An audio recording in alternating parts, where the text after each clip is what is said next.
Convene this meeting of the Town of Queens Town Board. If you'll join me for the Pledge of Allegiance, please. I pledge allegiance to the flag of the United States of America and to the republic for which it stands, one nation, under God, indivisible, with liberty and justice for all.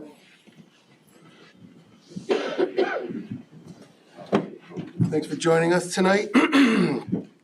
First order of business is all the members are present of our four-person board tonight.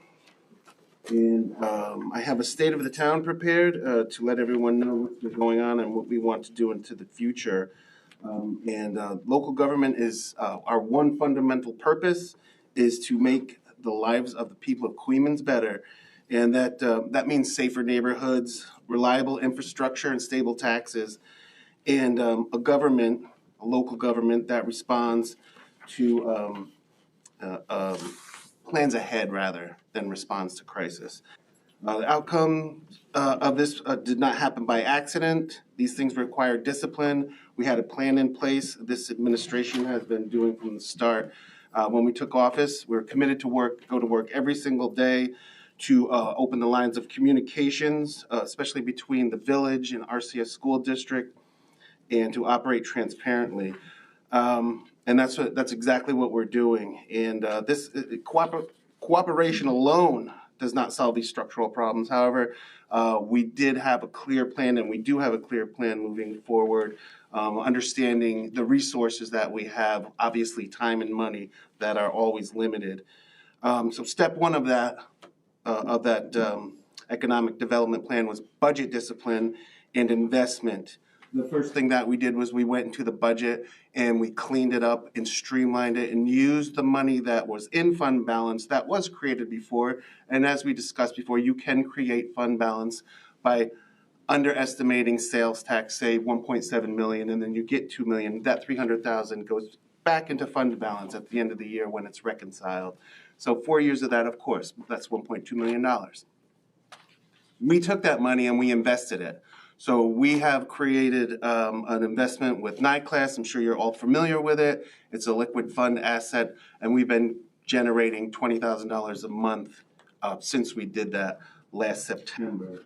And compared to the $1,000 that we were getting before with just general bank yield, usually around 1%. When we started, it was at 5%. Yields have been dropping a bit. We're about at 3.2 right now.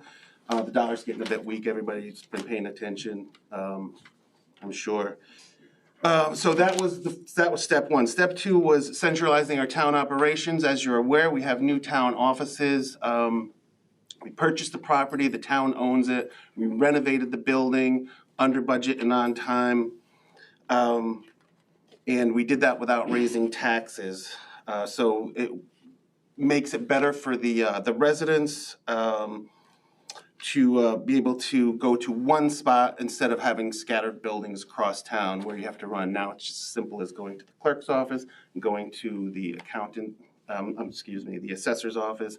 Right there, everything, the building department is there too also. Step number three of this plan was public safety. So we invested a lot, 34% into the police budget from when we got here. That's more cars, technologically upgraded, more officers so that we can have more coverage. It's our belief, it's my belief, and this administration's belief that you cannot grow and sustain a town without protecting it. So that's where we invested our money. Also, from a tighter budget, and also we kept taxes flat without raising that on the backs of the taxpayers. Step four was infrastructure and wastewater, which we've been working on, and we're going to talk about it again tonight. We have aggressively went after grants. We were awarded $500,000 from USDA, and we were very recently awarded $2 million from CDBG. And the project that we're looking at that was originally 2.5 in August of 2022 has now risen to 3.3. So that means that we have a gap of $944,000 to fill. So we'll be discussing that later too. But these issues with the wastewater treatment plant and the trunk lines down by the industry and the river have been denigrating for decades now, and it's unacceptable. So we got together, got those grants, and now we just have to implement it so that we can get that project going. Even if we begin tonight, construction probably wouldn't start until the end of the year or next year. So we really have to get going on that. The clock is ticking. Step 5 was heavy truck traffic, and this is the largest and most visible issue. Obviously, there's a lot of people here tonight that want to talk about it. Since 2020, truck traffic has doubled and tripled, and this is why we have our local law number 1 from 2025, but now it'll be from 2026 if we agree to it, and the site plan review law. There has been trucks have been operating with impunity for years now, and everybody knows that it's been going from, especially right now with the salt, that hub that we have in our town feeds the state. We saw it last year when we had to put ice, when there was ice everywhere, and we ran out of salt, as our highway supervisor would tell you, that that is a very important hub for the state of New York. You see trucks, when you look at the side of them, they come from all over the state. It's our belief, this administration, when we've had meeting after meeting after meeting looking at how we're going to solve it, and every time that we look at a different street, it impacts a neighborhood in a way that is unsustainable. And I think that the only thing moving forward is to put a New York State Thruway exit for the heavy trucks that come in there. That's a heavy lift, but we're formally asking tonight if there's, for the industry, DOT, and state agencies to come together and start talking with the town of Queens about doing this project and moving it forward in a real way. I mean, we have 2 companies that are the largest material producers on the planet Earth. I think that we can get the cement and the concrete going there. I know that steel is a bit more with tariffs. We'll have to figure that price out. But it is possible, I think, and I think it is the only solution that we have in order to protect the residents of this town and to keep the industry working so that they can sustain the profits that they want and wish to have. So I do think that that is the middle of the road answer. It just goes back to every single decision that this administration makes. Starts with the question, how does it make the lives better for people that live in Queens? That's the standard, and that's the work that we're going to continue to do. So thank you. That's the end of the state of the town. We'll move on to the approval of board minutes. The town board received the minutes from January 1st, 2026 and January 8th, 2026. Yes. Yep. You have a chance to review them. I'd like to make a motion to accept those into the record.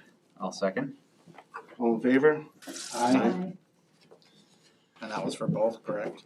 Yes.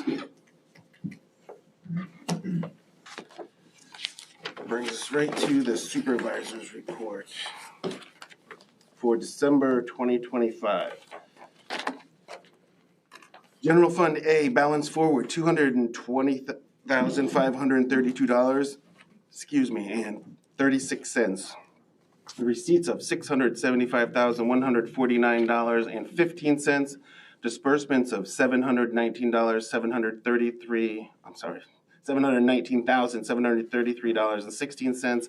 Balance of $175,948.35. Earned interest this month of $8,009.78 for A fund.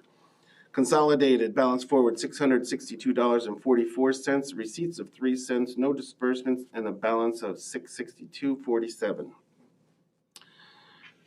Part Town, balance forward $12,246.82, receipts of $53,316.35, disbursements of $57,542.61, balance of $8,020.56. Earned interest this month is $4,631.66. Highway, Part Town, balance forward $32,364.27. receipts of $200,335.91, disbursements of $165,942.13, balance of $66,758.05. Earned interest this month, $1,977.31. Highway town-wide balance forward was $31,055.49. Receipts of 27 cents, no disbursements, and the balance of $31,055.76. Earned interest $71.38. Sewer balance forward $20,334.23. Receipts of $94,000.92. Disbursements $93,885.49 with balance of $20,000 $44,900.66. Earned interest $1,061.88. Trust and agency balance forward $20,699.68. Receipts of $609,566.55.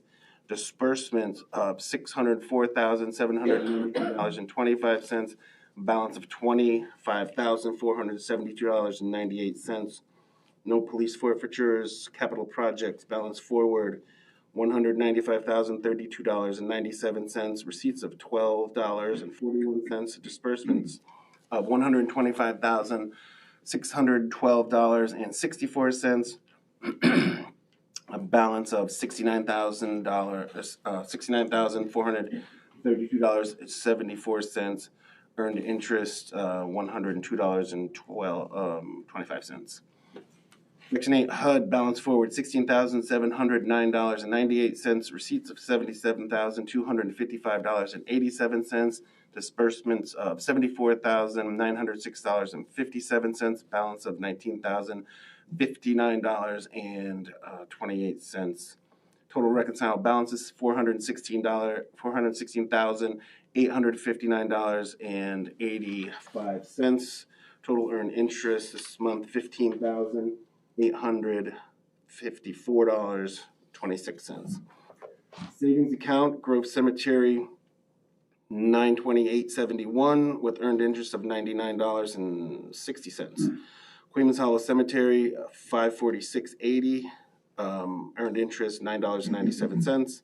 Alcove Cemetery $320.97. Earned interest $46.47. That's a total savings account $1,796.48. Total earned interest on the savings account $156.04.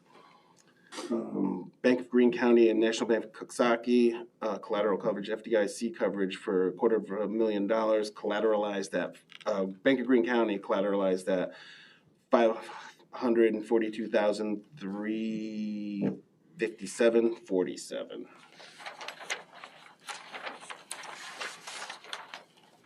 Night class withdrawals from A fund was $650,000 for payroll retirement, Albany County Sheriff's paramedics fee, $50,000 for SS, $200,000 for DB, that was payroll and retirement also, and B fund $50,000 for bills.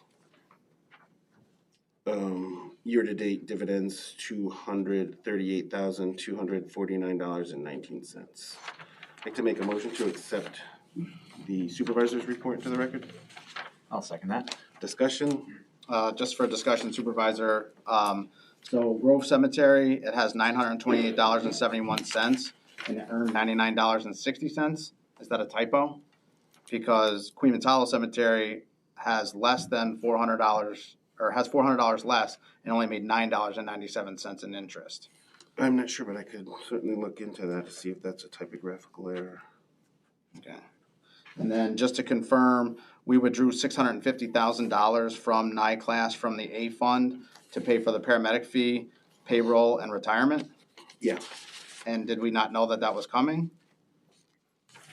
Or was that the intention all along, was that we would pull out $650,000 during the month of December to pay these fees? Yes, because while it was in earning interest, Then we pull it out when we need it.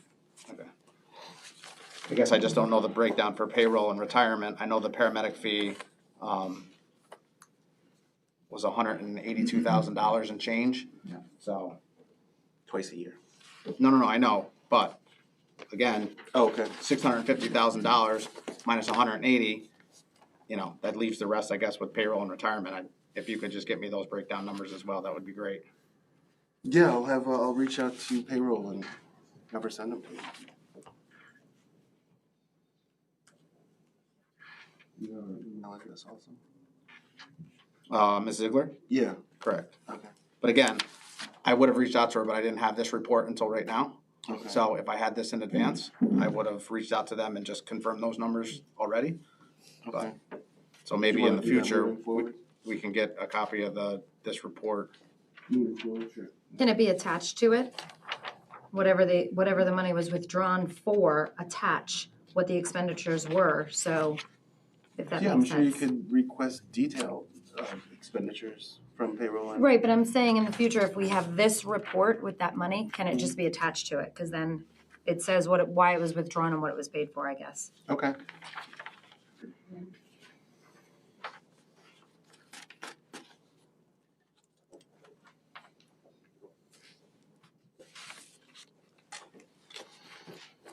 All in favor? Aye. Aye. Reports accepted to the record. Madam Clerk, if you'd like to take us in. Clerk report for December of 2025. In the A fund, we handed over to the supervisor $161.14. From the B fund was a total of $1,051. From the sewer fund was $44,006. Our total local shares remitted for December of $45,212.20. New York State Ag and Markets got $26. Department of Health received $22.50, and New York State Environmental Conservation received $79.37 for a total non-local revenue of $127.87. Your total state, county, and local revenues for December was $45,340.07. Thank you. I make a motion to accept the town clerk's report for December of 2025. Second discussion? Hearing none, all in favor? Aye. Keep trying. Thanks. Thank you. So for the Town of Cleveland's Police Department, for the month of December 2025, there were 925 calls for service throughout the town, resulting in 18 criminal arrests. We effected 382 traffic stops, issued 97 tickets. There were 2 DWI arrests. There was 1 personal injury auto accident and 10 property damage accidents investigated. At the next meeting, I'll have the yearly activity from 2025 compared to 2024 and 2023. I have them, but we just need to finish them out, and I'll bring them into the February meeting. I want to mention to the board, as the board is well aware, the Albany County Sheriff's Office, which has been utilizing 70 Main Street since I think the year was 2020. Is that correct? That's correct, yeah. Yeah, so they're leaving 70 Main Street as of January 31st. It does not mean that they're not working in the town. They'll have a patrol car coming to the town to assist and be in the area, but they'll be coming out of Albany. So our situation is that the police department will be primary, which technically is always anyway, and we're looking to bolster a couple of more part-timers and to have recommended minimum coverages for the town. But that work is underway. So Chief, my understanding with regards to the MOA that we have with the Albany County Sheriff's Department is that based upon some correspondence that we've gotten from them, that they're no longer going to utilize the building at 70 Main Street, but they still have a contractual obligation to provide us with the number of cars that was agreed to in 2020 and then amended in 2021. Is that your understanding? No, it's not. That minimum, as I understood it, and I've never seen the agreement, was for 2 cars and a sergeant on the daytime and afternoon shift. But I think the plan going forward, from what I understand, is that there'll be a deputy sheriff's car working the town 24/7, but it'll be coming out of Albany. Because they won't be reporting to the 70 Main Street Station or Verda. I understand they're coming out of Albany. And Mr. Riley, you've reviewed the MOA, correct?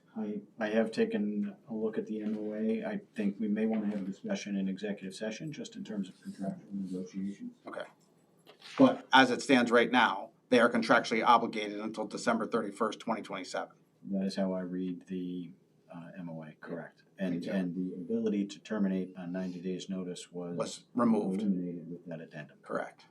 Yeah. And So, that was for them to remain in the building also, that MOA, correct? And they had sent us a letter back in December, essentially indicating that they heard we were interested in potentially Yeah, of ending course. early, and they expressed their openness to that. There really wasn't a discussion that I think the town was having at that time, so I think they were willing to allow us to relieve ourselves of that contractual obligation, you know, in the hopes that maybe we would agree to it. But I don't know that we should necessarily agree to it. But again, I agree, we should have a discussion in executive session, and I think we should get the chief a copy of that 2020 agreement and then the 2021 addendum, and then we can check, you know, again, chief. I just want to make sure everybody's on the same page. no, I agree.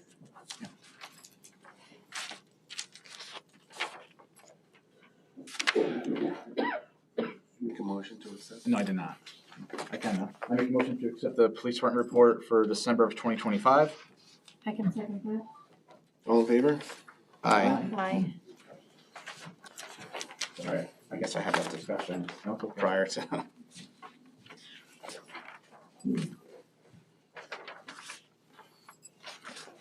Thanks for joining us. Good evening, everyone. Building Department report for the month of December 2025. Permits issued were 4. Certificates of occupancy or compliance were 7. 3 operating permits were issued. Fire inspections on commercial buildings were 9. Fire inspections on vacant buildings were 2. We had 4 building complaints. We had 28 building inspections. 1 permit renewal. Building fees for the month were $650. We had 2 property searches, and miscellaneous fees were $200. I have a 2025 yearly totals for the building department. 14 single-family dwellings permits were issued this year. 2 commercial buildings. Additions or alterations on existing residential buildings were 38. Additions or alterations on existing commercial buildings were 16. Permits for pools, sheds, decks, and miscellaneous were 47. Total permits issued for this year were 117. Certificates of compliance or certificates of occupancy for the year were 97. 34 operating permits, 7 stop work orders. Notice of violations issued were 4. Fire incident notifications from Albany County Dispatch were 7. Fire inspections on multi-dwellings, commercial buildings, vacant homes, and public assembly totals were 136. Building complaints were 55.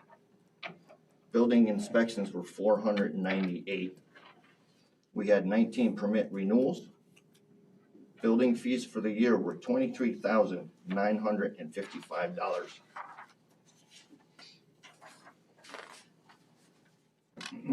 Planning board and zoning board. Special use permits, we had 4 this year. 1 minor subdivision, 2 site plan reviews. Planning fees for the year were $950. Zoning, we had 1 area variance, 3 lot line adjustments, 1 appeal. Zoning fees were $650. Property information requests were 29 for the year.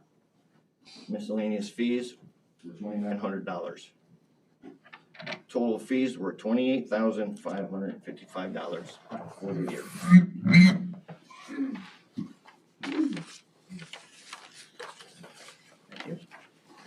I make a motion to accept the building department report for December of 2025. I can second that. All in favor? Oh, sorry. Discussion? Discussion. Mr. Shimeleski, how do you know off the top of your head, or can you chat about? If not, I totally understand. But the year-to-date for 2025 versus 2024. Roughly the same, more houses this year, Okay. single-family dwellings. Okay. Any other questions? Mr. Schmidt? Not at this time. Hearing none, all in favor? Aye. Building report for December.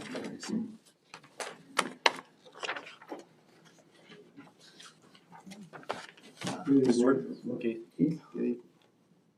I'll be reading the report for December of 2025. We had 18,148,000 come through, and an average flow of 585,000. For BOD removal was 86, and TSS was 96. And we had an inch of rain for the month of December. And we spent almost $29,000. So that's the month. I just wanted to give you a little head. I'd never done this in the past. This is the first time I've ever done it. So I just did something like for the year. So what we had a total rainfall fall for the whole year was 36 inches. And that, so by an average of 33 inches. So our total flow for the plant was 213,782,000. So an average flow for the whole year was about 17,800. Average flow for the days, or for the month there, were 586,000. So roughly what we have a narrow flow is on at the plant. And BOD removal for the whole year was at 93%. Just to give you a little thing. And also, even on the bad side, in the month of December and then January, so both ends of the year, we both had violations on our effluent, where we always do anyways with high flows and stuff like that. We have settability problems at certain times, and that affects this. And that's the effluent violations that we get. So for the whole year, we had 4. And I just didn't get into couldn't find anything on some of the paperwork about the overflows we had out in the streets or the roads and everything for the year. But I know there's at least 4. You know, one up on the River Road there, and then the rest at the plant. So you have no idea what kind of violations we had or something like that. And total but that's that. How'd the generator, Yes, on top of that, generator is in, it's all done. Those guys did a really nice job, and being that it was such short notice, everything seemed to fall together really quick. There was no layover where we didn't have a generator for a backup because we rented that thing for a month. So everything went well. They got it all hooked up. So we're online with that. That was as of January 10th. That was online. Okay. Just so you know, all the stuff is in for the pump stations except for the control panel. They're just waiting on me to fill out the paperwork for the alarm system part of it. Give them the data and stuff that we want for that. Once I get that, they'll finish that control panel box and they'll ship it out. They're just waiting on me for that. I just got that paperwork, so I told him I'd try to get it to him tomorrow.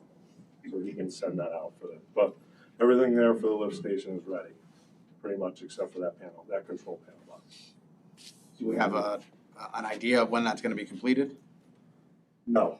No. Okay. We got kind of put on hold, I guess, for some reason. So until that, I mean, it just kind of like, there was a question about how we were doing it, I guess, with the money. I don't know. I just don't know what that is. yeah, we're gonna further that discussion in old That's what I business. figured, so I didn't want to get into it, but that's what that is. But we're not proceeding with having the pump station done? Yeah, we ordered them. They're not here yet, right? No, they're not here yet. You just said Just that saying, you're waiting. They're there, the panel box is gonna be shipped as soon as I send this paperwork for the alarm system. But as soon as we get that, we're going to complete the project, correct? Yes. No, we have to. I wanna do the next one too, you know, but only get the first one done. Yes, but that's that, and, that's all I have. What about the UV? They did come and, they just did that, the 14th and 15th of this month. They just came and installed it. It was all, when he left on that Thursday, it was all good. So that was done in December or January? January. Okay. Just got done. Okay. He just came and did it. So last week. Yes. You know, we had to take everything and put it out there so he could turn it back on, fix everything, turn it back off, take everything out, clean it, put it away for the winter. Because they came so late. We had already stored it and everything, so we had to dig it back out and stuff like that. And today, we just got the piece for the plow. It's all hooked up. Tomorrow, I'll finish the fluids in it, and we'll have it on the truck. Okay. Put together today. I called down there and they had the card, so. And are we all settled with the insurance company with regards to the claim? Yes. We are. Okay. I didn't take the truck to him because that's the only truck we have for a plow. So I'll just wait till spring and then drop it off that fixed. Okay. And then, so you'll be all set for this weekend if we get a significant snowfall? I'm hoping, I got it all I just got to hook it up, the plow up to the truck and finish putting the fluids in it. What's your backup plan What's that? What's your backup plan if something goes wrong and, We have the skid steer. okay, and you'll use that? Yeah. It's got a 6-foot snow blower on the front of it.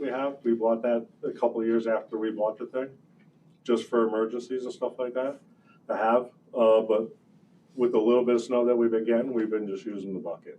Okay. And the highway come down and salt. So they do the main road, we do the same. Okay. They come down and salt. Well, I'm hoping that we don't get any snow, but if we do. No, keep your fingers crossed, but they keep saying that it's not gonna be that way, so. Okay. No further questions from me. Make a motion to accept the sewer report for December 2025. I'll second it.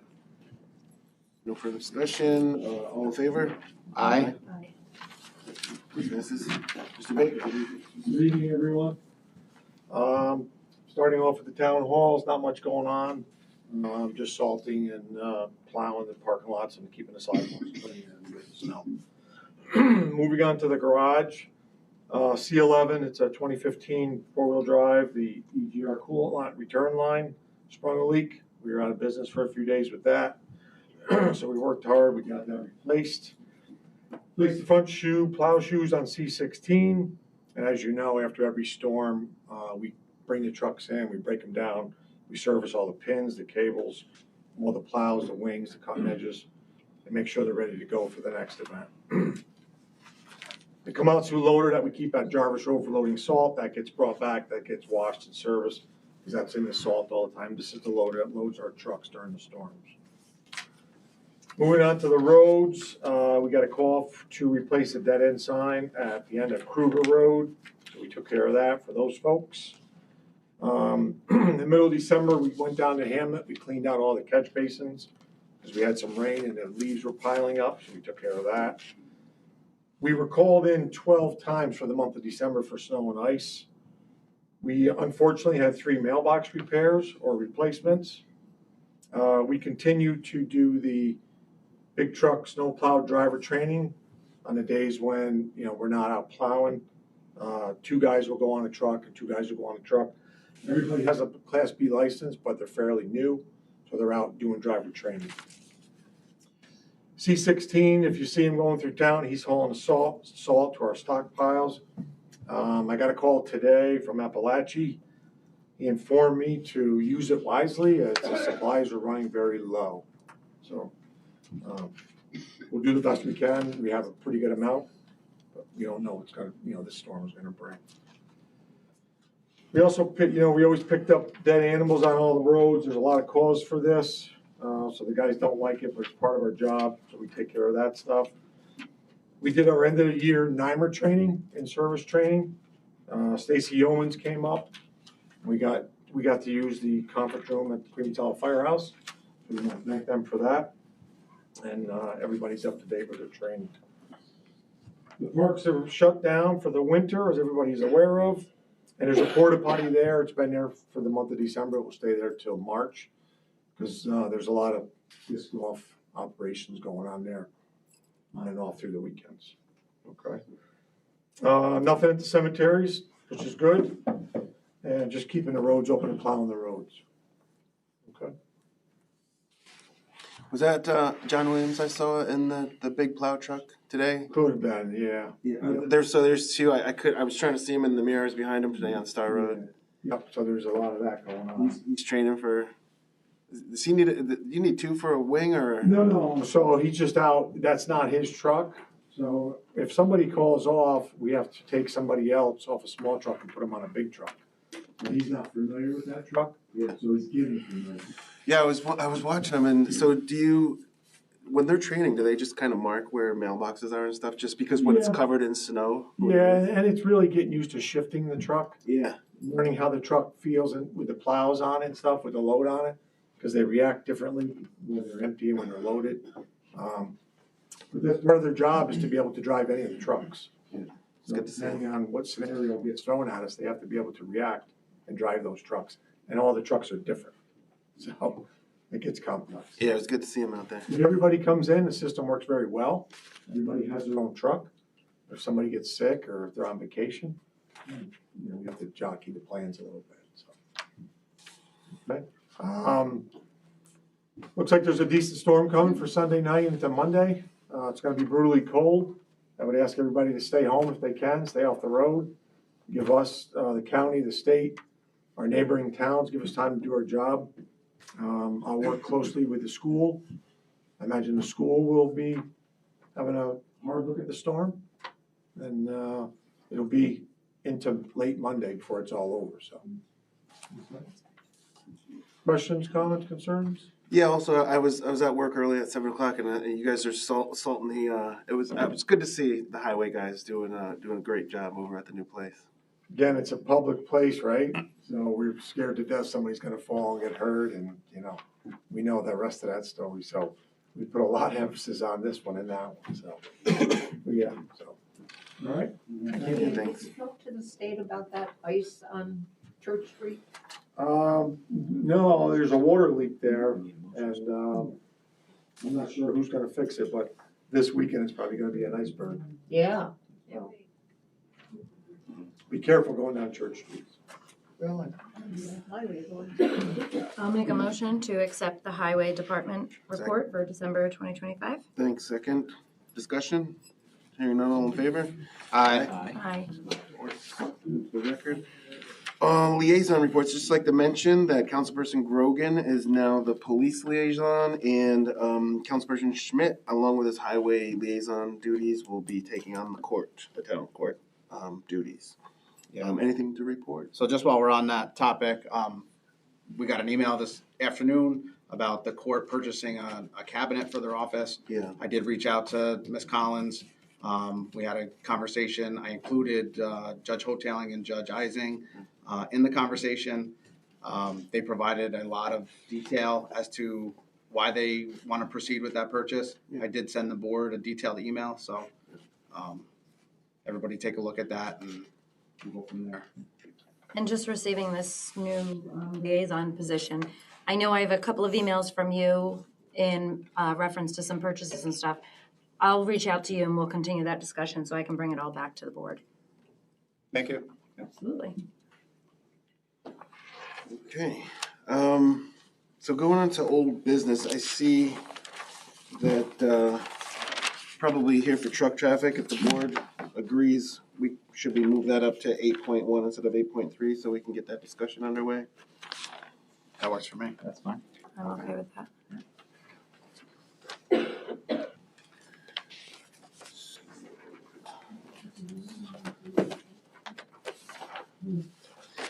So where we had left off, I covered it a little bit in the state of the town, was that our position is that serious conversations need to start about how the state and the industry and the town are gonna work together to see if it's a viable option to have a throughway exit put in.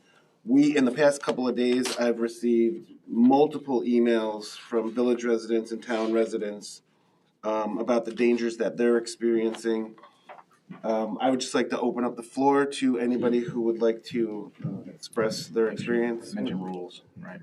Do we want to Yeah. have Oh. Mr. Laraway and engineer present first so that the public can hear that?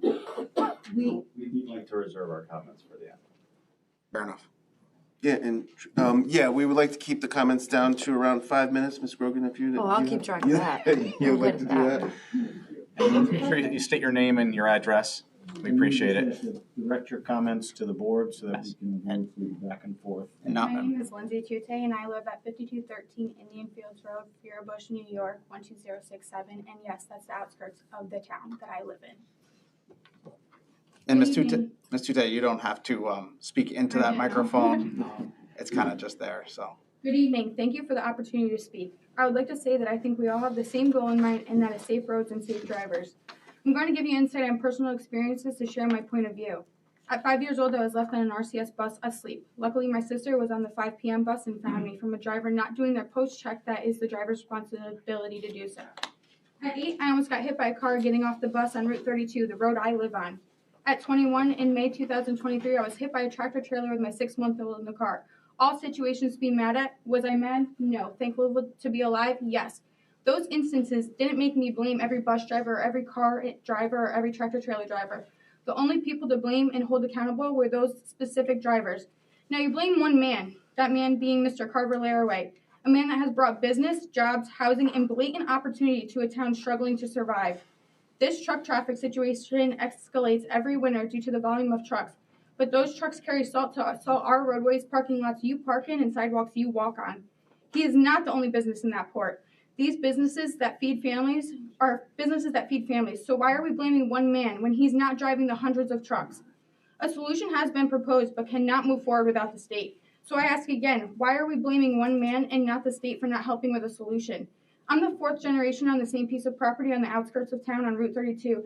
Truck traffic is something my family has dealt with for longer than anyone in this room has been alive. We don't blame the trucks out there because statistically speaking, most accidents are caused by cars and impaired drivers, like Peter B.'s sign or the child hit in front of the halfway house. Since I brought up statistics, let's talk trucks. A single axle truck weighs 22,400 pounds approximately. A tandem axle, which are axles less than 8 feet apart, weighs 36,000 pounds approximately. A triaxle, it weighs anywhere from 50 to 60 tons, which is 50,000 to 60,000 pounds. So I asked, do you know how many gears these trucks shift through manually and how long it takes to stop? 10 to 18 gears manually, and that's most trucks, and 200 feet to start slowing down at 30 to 35 miles per hour, and another 150 feet to completely stop at 30 to 35 miles per hour. These trucks are loud and heavy, yes, but they move supplies and goods to fuel economies and are doing so on state roads with state regulations. I ignore them. They have no legal right to direct traffic unless law enforcement. 2 miles per hour up the hill, leaving the port, speeding down Main Street, running red lights. All statements made publicly by residents of this town. But I ask these questions. If in a work zone and not abiding by signage, do you get ticketed? If trucks are speeding, why are they going 2 miles per hour up the hill? And why have I and others personally witnessed cars, by the multiples at times, passing these so-called speeding trucks, including on double yellows on Route 144? How do you know these trucks are speeding without evidence? And how do we expect a truck to stop fully when, say, the light turns yellow at Mr. Nolan's building on 9W with not enough room to stop? We need to stop beating a dead horse. It feels as if people in this town are trying to divide residents and put the blame on one person instead of coming to resolutions. The best anyone can do in this town without the state is improve signage and create windows for oversized loads coming through.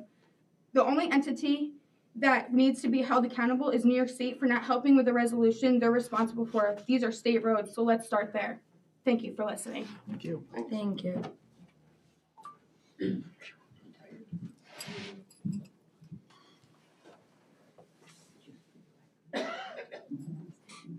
Other comment? I'm just concerned that the people think that this is a town problem. The majority of Main Street is on the village. How many of these people go to the village meetings to ask what they're doing? I don't think it's fair that they're blaming the town.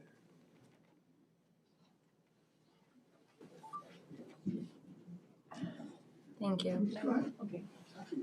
Good evening, my name is Janet Kessler. I live off Route 144 in the town of Queens, been there since 1962. I consider myself a very vintage person in the community. I'm well versed in what I have to say. I have a trail cam that I set up at the end of my road on the 16th of January, a 24-hour period. There were 386 trucks headed south on 144, and I have a copy of that disc available to you for viewing. I don't know what can be done. I can't drive my bicycle down 144 anymore to go to Yanni's for lunch because the trucks come up so high. There's no shoulders. I get run off the road. I recall one summer carrying a bucket with me, picking up scrap metal and bringing it back down to the port and saying, "This is yours. You want your truck." It's not safe. My son lives off of Main Street, and he's complaining about the truck traffic. I have friends that live on Main Street. They own businesses where their foundations are crumbling. They feel their buildings are shaking. You can't go to the Chinese restaurant and walk across the street safely to get your food because the trucks come around by where bushes used to be. You can't see around that corner to even cross the street. You have to walk further down to cross over safely. I don't know what can be done. There was a child hit in front of the halfway house this summer. No fault of his, perhaps, but he wasn't being carefully paying attention to where the traffic was, but he was injured. I don't know what can be done. I know that Carver has volunteered to create a new road to go from near the high school across and coming out by X that will alleviate the truck traffic going through the village. It's not going to stop them coming from my house, but at least it'll keep them off the main street. I don't know. She said about the village is the ones to complain to. What can the town do for us? I had previously, before this meeting, I invited channel 6, 10, and 13 and AMC to come down tonight to this meeting, and all three of those businesses complied they would be here. I don't see them. They lied. So what does that tell you? They could care less. The fellow at Channel 10 said, "Oh yeah, we definitely will be there. We understand your concerns, and we have broadcasted this on our news station about all the problems you people are having with the trucks. We will certainly be here." Where are they? Maybe they went to the town hall. I specifically told them where they were to come. I sent them a map through email, and I faxed it to them as well, saying, "This is where we are, the time and the place. Be there." "Oh yeah, I got to return. We absolutely will show up." Channel 10 sent me a fax back saying, yes, they were coming. Do you have anything to say to me about what I just said, or what your plans are moving forward to get this problem resolved? Yes, And would you like to have a copy of that flash drive? yes, we would. I would like a copy of that, thank you. To both of your concerns, News 13 did contact our office, and we did tell them that we were going to be having a truck traffic discussion. This is me communicating with my secretary. He's the one that spoke to them. And they asked, their follow-up question was, is it live streamed? So they're probably just maybe watching it and seeing how the story unfolds, maybe coming up to speed on it. Secondly, I've been in meetings with our Albany County legislator, Zach Collins, the mayor, Ravena, Mayor Mizuraka, and we are planning to go to, on February 13th, Senator Fahey's office to bring her up to speed. I had spoke to her last year about the issues that we have at the port. She wasn't too familiar with Queens, but she was familiar with, at that time, the offshore wind project, and she was familiar with the Port of Queens a bit. So hopefully we can have a larger discussion with her. I actually went there with the supervisor from Bethlehem. They were having DOT issues with sidewalks. So she seems to be the person that we would talk to begin discussions with the Department of Transportation about these issues. Obviously, it's a very large issue, with a lot of moving parts, especially with, oh, there's Zach right there. I have one more thing. Several years ago, I came to the town meeting to request a speed limit reduction on 144, and nothing could be done. They tried, they wrote letters back and forth. They came down and did a survey of watching the traffic. They said the road is wide enough, the speed limit should stay the way it is. It could be reduced to 40 miles an hour. I read the minutes from that meeting that We're you're, at that you're time. referencing. We're at time, just to wrap it up. Okay. Okay, thank you. Thank you, Janet. Thanks for sharing. Thank you. Good evening, my name is George June. My wife Audrey is with me. We reside at 15 Youthy Boulevard. If you don't know where that is, it's a small dead end off of Church Street, right in the middle of the hill. I'm not here to vilify any one person, any one business. I just want to give you my perspective as a resident of the hamlet, how truck traffic and operations at the port have affected us and the quality of life. I understand the importance of business. I've seen the positive effects of business in terms of jobs and in terms of tax revenue it has on this community. It's sorely needed. I understand that. But there needs to be a balance here. We've reached out to the town in the past and contacted the port when they were hauling scrap metal. We couldn't have our windows open in our home the entire summer because it's a non-stop thunderstorm. Imagine having a clap of thunder every 30 seconds to a minute all night long. You can't sleep through that. Now, I have no need for an alarm clock any longer because at 4:30 in the morning, the truck traffic coming up Church Street Hill awakens me daily. Thought I'd get a break on the weekends, but I understand with storms coming and the way they're going through salt, that doesn't happen right now. So, trust me, I enjoy living in Queens. We've lived here over 20 years. I'm heavily invested in the community, but I also see the damage that's being caused. I drive these roads. I see, you try to drive in and out of Stewart's and your vehicle bottoms out. The ruts are so bad. Same thing in front of Burns's garage. See every day the issue with Church Street Hill. DOT came through and I don't know who they hired to do that job, but it was one of the worst road reconstruction projects I've ever seen. But the state needs to get involved. Locally, we need to get involved. But there's got to be some give and take here. There's got to be some effort on the part of the businesses that are creating the traffic and creating the noise to be good neighbors to help the community out. This is not sustainable. Like I said, we enjoy living here. We want to continue to live here for a long time, but we need some resolution to these issues.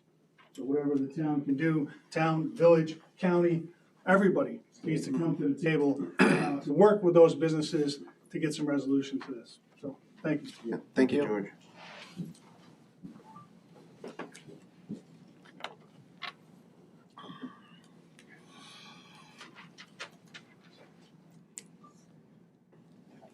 Good evening. Hi, Geraldson, Linda. Fuller Road, Mountain Road, junction of Limekiln Road. I was here in December and asked, when are we having a road study done?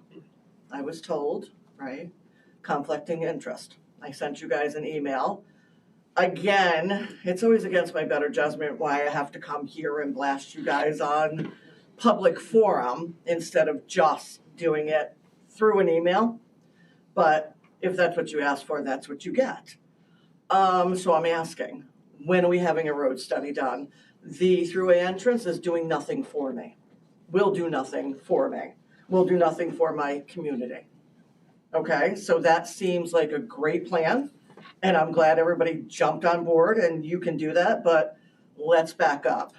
Let's back up, and Mr. Smith, I'm gonna call you out because you started the problem. You were part of the board that started the problem. I think you should oversee it to resolve it because you're now 4 years or better into it. Okay, so Mrs. Rogan, welcome. I hope you had a chance to go to Mr. Donnelly and get yourself that file that he's got that's this thick and brief yourself on the road traffic on my road because that would be beneficial to you. I just can't explain it anymore. I literally feel like I'm beating a dead horse. This is like unbelievable. How many times I have to say the same thing over and over and over again. You guys all got an email. Mr. Schmidt, good job replying to the email. You're the only one that doesn't reply to an email. I don't have any expectations for you anymore, okay? I'm done with this whole situation. I'm literally disgusted. I'm literally like so fed up with our town. It's not even funny. Okay, you guys all jumped on board, and I know my husband's going to scream about this, right? About how the generator got done. You want to know how it got done? Every single one of you should stand up and applaud that man. 3 hours after surgery, I drove him to the plant. Okay, 17 phone calls in 24 hours from when that man had surgery. Everybody should be embarrassed. Okay? That's how it got done. And you're going to ask him if he's got a plan for the snow? Are you kidding me? No, you should be ashamed of yourself. Okay? Back up and think about what the hell just happened. Okay? No. Don't even insult anybody like that. And you're not smart and you're not smug. You're ridiculous. Okay? And did he get paid for it? If I could just. Yeah, propose- stop me. I know, No, it's no, embarrassing, isn't it? No, this is what they wanted. They wanted to come and air dirty laundry. You got me. I would just ask that we stay Okay. focused on the truck. We're traffic focused, issue. but I'm also focused on this meeting and what was said. Okay? And those things were said, okay? You all sat here and looked like you had 3 heads when this gentleman said, we possibly ain't gonna have the support of the police in this area. Where the hell y'all been? Where you been? I said they're gonna be in a different location. I know, but it also sounded alarming, okay? It sounded alarming, right? We should all sit up and take notice to that, okay? I mean, Just to reply Yeah. to you, there have been several engineers that our firm LaBerge is looking at Okay. having doing the road study. The first one, there was a conflict with Yep. them doing business with existing business industry. Yep. So we wanted to have somebody completely impartial. Sure. That's still happening. Okay. It's not been put on a back burner. It's Okay. front and center. This is our largest, besides the wastewater treatment plant and Yeah. the trunk lines, this is the same exact priority, right on the same top line. Okay. DOT and AmRise in the town are going to get together to have a meeting to discuss their mining permit that they have forward. So this is happening, Okay. but it's a slow process, as you know. And I know you've been dealing with this for years, and we've only been here for 2 years to deal with it with you. Well, I have, you've been here for. But this project is moving forward. It's top priority. Yeah, I keep asking the question, like, why is it taking so long? There's a lot of tentacles to this. It's not one person, it's not one industry, it's not one business. I get it, but it was also done, Jarvis Road had a weight limit done very fast. We all know about that. It was very fast. Yes, it was. It was years in the making. It was years in the making? Even before Mr. McHugh became the supervisor. That never was talked about? It was years in the making that road needed a weight restriction put in place. We're at time. We're at time. Okay, so I can find those if I go back through the minutes and foil them? Sure. I can talk about that? Okay. All right. You need to talk to the residents on Jarvis Road. I'm sorry? You need to talk to the residents on Jarvis Road and ask them how many times they came to prior town boards and complained about the truck traffic on Jarvis Road South. Okay, because when the weight limit was put on, there was 2 people. It was Linda from Jarvis Road, and it was Linda from Mountain Road. That was it. George had 2. It's in the minutes. I read the minutes to you. That's all that was there. He had 2. Linda was. That's fine. I'm just saying. I'm just, okay. Do your research. I'm not Go gonna. to Jarvis Road South and talk to those residents and I ask don't them. need to talk to them. I sent you an email. I had 90 trucks that went by my house in 4 hours. I don't need to talk to anybody on Jarvis Road. I sent you an email this morning. You made a comment 90 that it was very trucks. fast, that a weight restriction was put on Jarvis Road South, and that just isn't true. It was years in the making. So don't sit here and just say that in 2020, when George became the It supervisor, was then all of a spoken about sudden, as new business in April, and it was put on in July. go back that's new to me. and talk to people. I don't need to talk to people, like I Okay, said. then I don't. told you what's happening with me right now. 90 trucks went by my home in a 4-hour period. Ms. I told you Geraldson, that. I'm just gonna interrupt you for the fact, not to dismiss you at all, because the time is up, and I do know that there are other people. But I just want to clarify on some of the things that you brought up. Your time is up, so I'm not opening this up for you to continue to talk. I want to give you the answers to what you had already said. Mr. Donnelly, you just mentioned that the town is doing a traffic study? We had asked our engineering firm to reach out to road engineers so that we could do a study on Mountain Road Extension to see the safety. Is this in addition to the traffic study that the county is willing to do for us?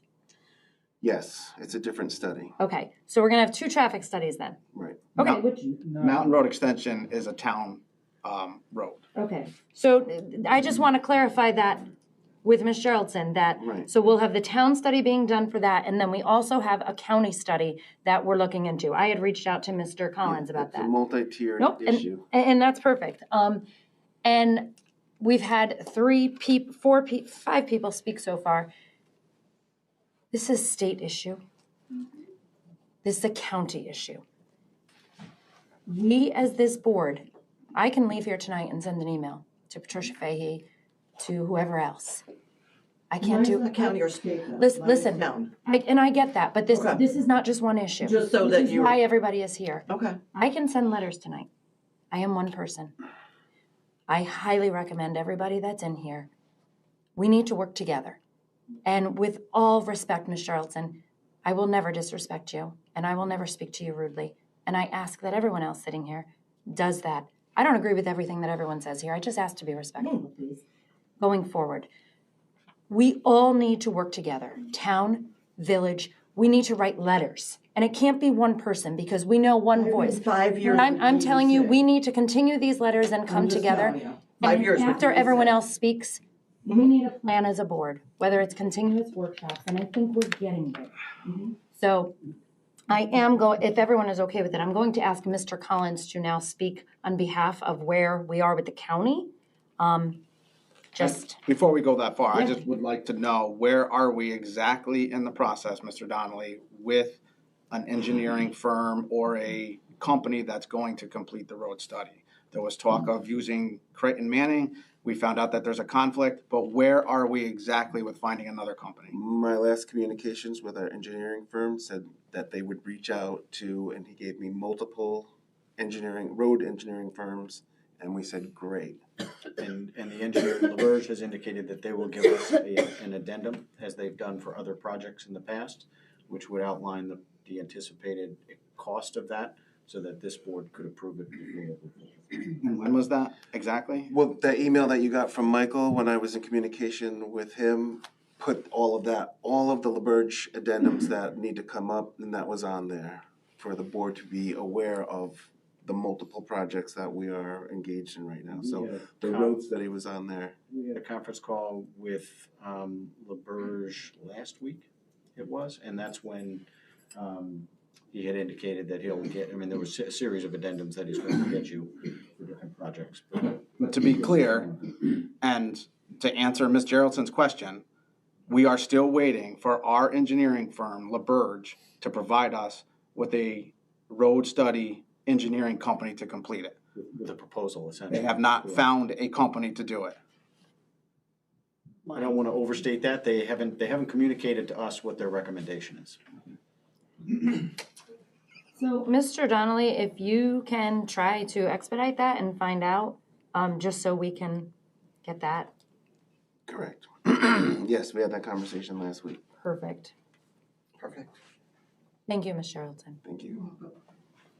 And I just want to let you know, I am not just hammering the town board. I have actively worked with DEC for 5+ years.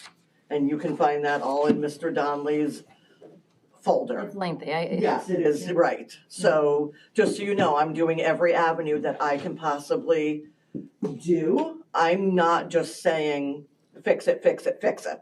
I'm trying everything to fix and help fix the problem. Okay, but we just can't go into another summer like this.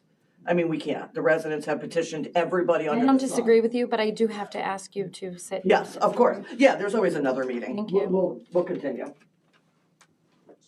I'll let Zach speak, but just from the Carver Company's perspective, our traffic engineer we used in the past is here with us tonight, and if it would expedite things, we would certainly waive conflict to allow the town to solicit a proposal from them. Yes, I researched that company from Malta. That's That's correct, Lansing Engineering. Lansing. Thank you. Hello, how are you guys? Good. This is the first I'm hearing you guys are conducting your own traffic study. The first I'm hearing. We spoke about it at, I think, a few meetings. Yeah, and I don't know that it's really the same nature of a traffic study that What the county is proposing. It's to look at Mountain Road extension. It's and the roads that lead to it, the condition of the road, its ability to withstand the truck traffic that it's currently experiencing, its ability based on its topography to manage the number of trucks of a fairly significant weight that are coming up and down it. And my recommendation was to the town board, because they were getting requests to impose a weight limit on it, that they not do that unless they had an engineer come in there and give them professional opinions as to what the current state of affairs are and what steps should be taken to address them, if any. Okay. My traffic study is gonna overlap some of that. Yep. Okay, so at the town payer's expense, I think we should have probably coordinated that a little better. We're looking at getting federal funding for this whole project. If that does not happen, the county's gonna get $50,000 and we're gonna get this moving. Right now, it was solicited to Capital Region Transportation Council, so they have it right now. It's gonna develop and assess route alternatives that reduce heavy truck traffic. It's gonna look at roads that are affected right now, which would be overlapping for your guys. Guys, I just don't wanna do this, you're over here, you're over here, you're over here. I've been on this issue a long time, that's not gonna work. It's not gonna work. It's gonna take Carver, it's gonna take Amrise, it's gonna take the town board, it's gonna take the village, our states and our county to work together. We have to open communication. And Supervisor, please don't show up the 13th because the meeting's on the 12th. Oh, thank you. You're the last, I didn't have an RSVP from you. I've been trying to answer that email for the past 2 days. It's been crazy in the office. At 10:30. We did a letter writing campaign a couple years ago. The library had it. We could probably bring that up again if you would like. Yes. We can do that again. All right? We're going to need a lot of momentum. It can't just be one piece. It can't just be me going to Senator Fahey and saying, yep, this is our issue. It's got to be a big snowball. It really does.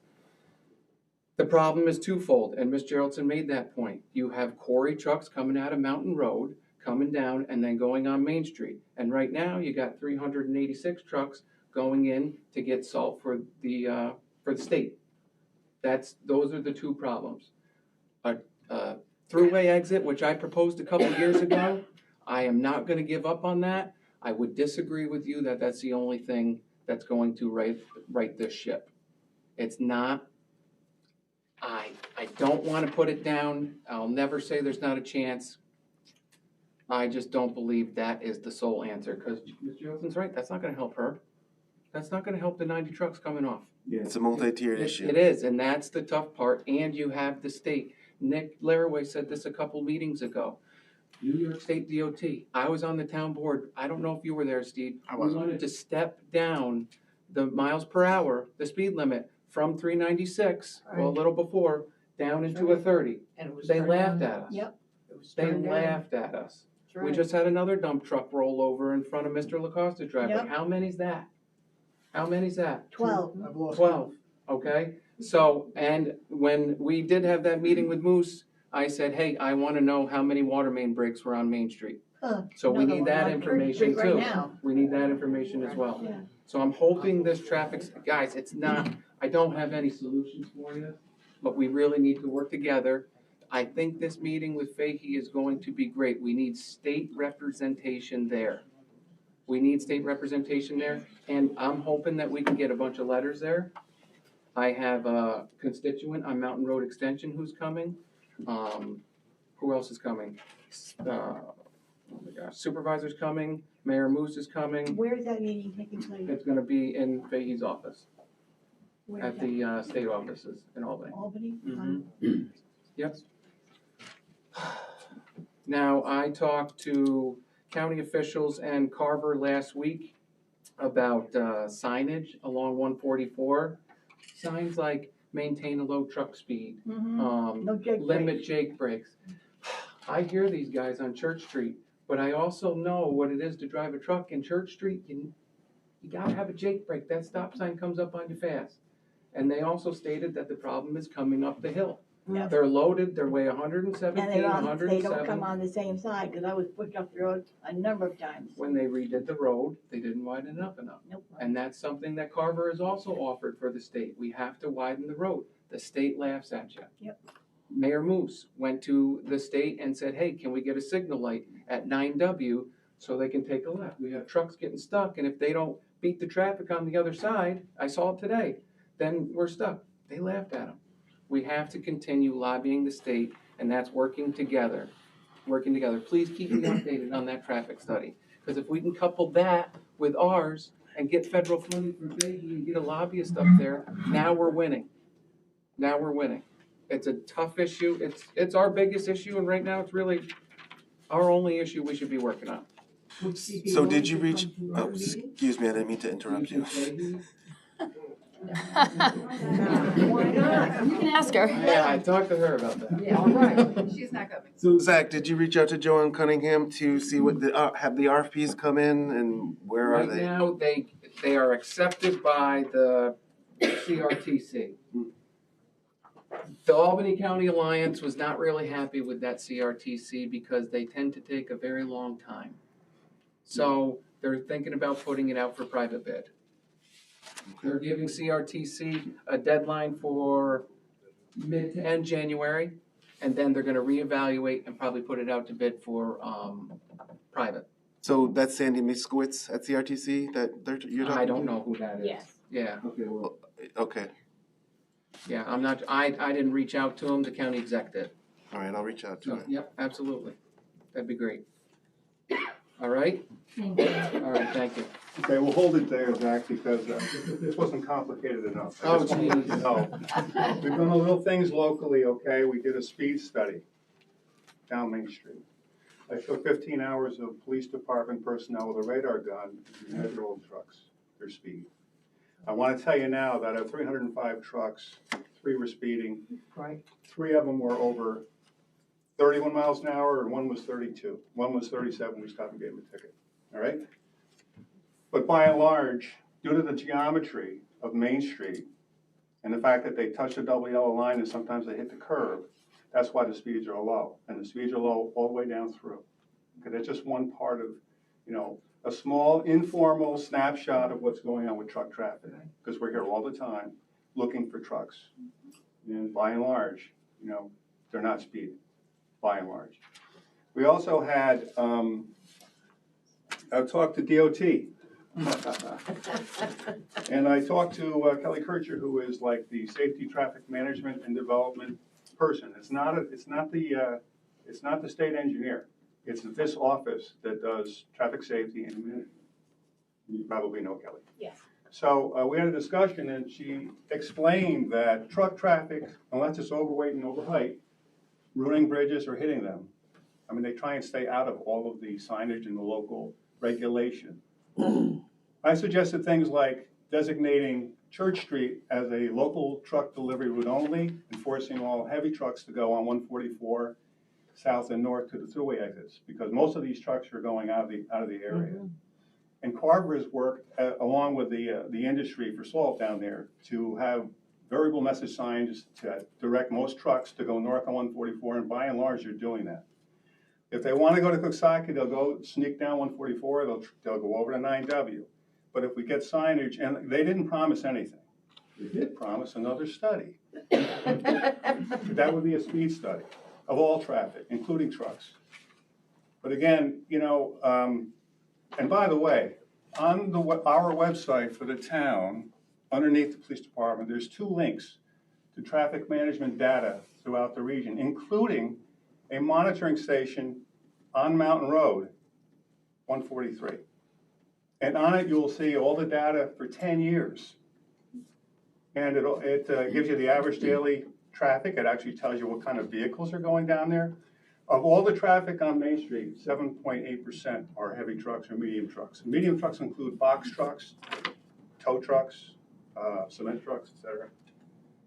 So I suggest that people take a look at that. I took a while to look at it. You gotta be really good at this stuff, and I'm not. You're on it every day. Every day. Every day. So Every day. it's a wealth of information. And just a couple takeaways. There's a 10-year look back. I don't know how I didn't know they were there all this time. But there's a 10-year look back. Pardon me? Since the 70s. Since the 70s. And there really isn't a significant increase in traffic since 2015, believe it or not. So take a look at these links. Go in and delve around in there. You'll probably find a lot more than were able to see. It also tells you all the vehicle types, fluctuations, the rush hours, etc. Chief, what website was that on again? Pardon me? It's on our town website. It's on our website. Underneath the police department, you'll see 2 links for DOT. Where's it a link from? Go to the No, I townofqueens.org. understand that, but the link is going to bring you to where? To DOT? Thank you. DOT Traffic Management Yep. Center. Thank you. It's, Sorry. the link will be New York State DOT Traffic Data Viewer. Zach, before Where you'll have I just want to circle back for clarity. So we're still waiting for RFPs, and do we have a timeline on that? We have an RFP, mid to late January, we're gonna reevaluate, we haven't accepted, CRPC. Just one? Yes, yeah. We're gonna evaluate that, maybe put it out to private. I'm not sure the procurement policy for Albany County. Is it, what is it for $50,000? What's that, procurement policy? Yeah. What do you wanna know? What is it? So would they have to go out to bid for $50,000? What would that be? I'm just curious about like the timeline and how many bids they have to get. The Alliance doing that. Yeah, it's the Alliance, oh geez, I don't wanna get up here and lie to you, I don't know. Oh, We can push, I mean, we can. Advance Albany County? Is involved, yep. Okay. The other thing I would also add to is the salt operation has begun earlier in the day. Because last year, those folks around, you saw there were like 300 trucks lined up on 144, ready to go into the port. They backed the start time for loading much earlier and do have some Saturday time to keep the flow down. And so anyway, I just wanted to throw that out there because we have been working on this issue behind the scenes, but that's all I have for you. That's good. Chief, I have one question. Yep. If you don't mind. So you said, large trucks are 7% of the traffic on Main Street through the village, right? On the DOT, Yeah, but 7% on Main Street. of how many vehicles? Like if it's 6,000 vehicles going down Main Street a day, well, that's 420 I trucks. think it was in the email. Was it in the email? I didn't see it. No, the average daily flow, sound like Keith right now, is about 200 vehicles a day There's 200 vehicles on that stretch. up and down Main Street. Yeah, so some of them Okay. 14, 15. 15. And how come I have a webcam set up? that I You're on can- 144. We're on 144. That's Okay, another. okay. 144 is a direct route to Coxsackie interchange. Right. And the Selkirk interchange. Okay, well, I'm going south. I know, so they're going to the Coxsackie interchange. You guys good with me? Yeah, thanks, Zach. Thank you. Thanks, Zach. 200 vehicles. Yeah. I think so.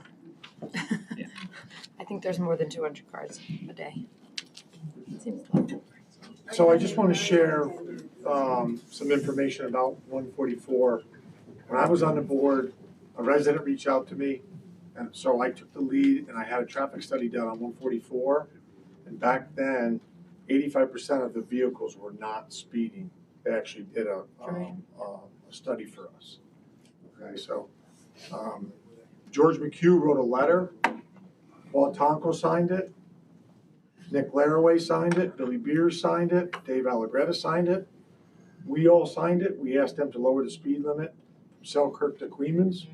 Yeah. The state said absolutely not, there's been no fatalities, there's been no accidents, there's no reason, and their data supported why they would not lower the speed limit. So something maybe you guys can do, get together with all these guys, write another letter, get Zach, get Fahey, get the mayor, do another letter, say, and again, this is only, I'm only speaking of 144, right?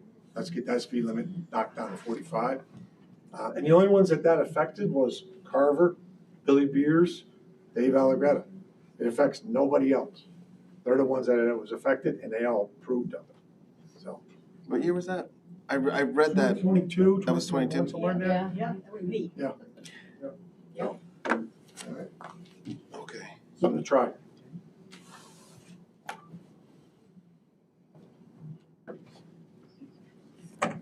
Hi, my name is Nancy Warner. I'm here as a Main Street Village resident. Just a couple questions. Now, I know Mr. Riley has suggested that we direct our questions to the board, but I just wanted to ask the chief for some clarification on what he I said. think that's fine. We're just trying to sort of minimize back and forth with both audience. For my own curiosity, I think it was just said 200 trucks a day average on Main Street, 7% are trucks. With my calculator, that comes out to 14 trucks a day.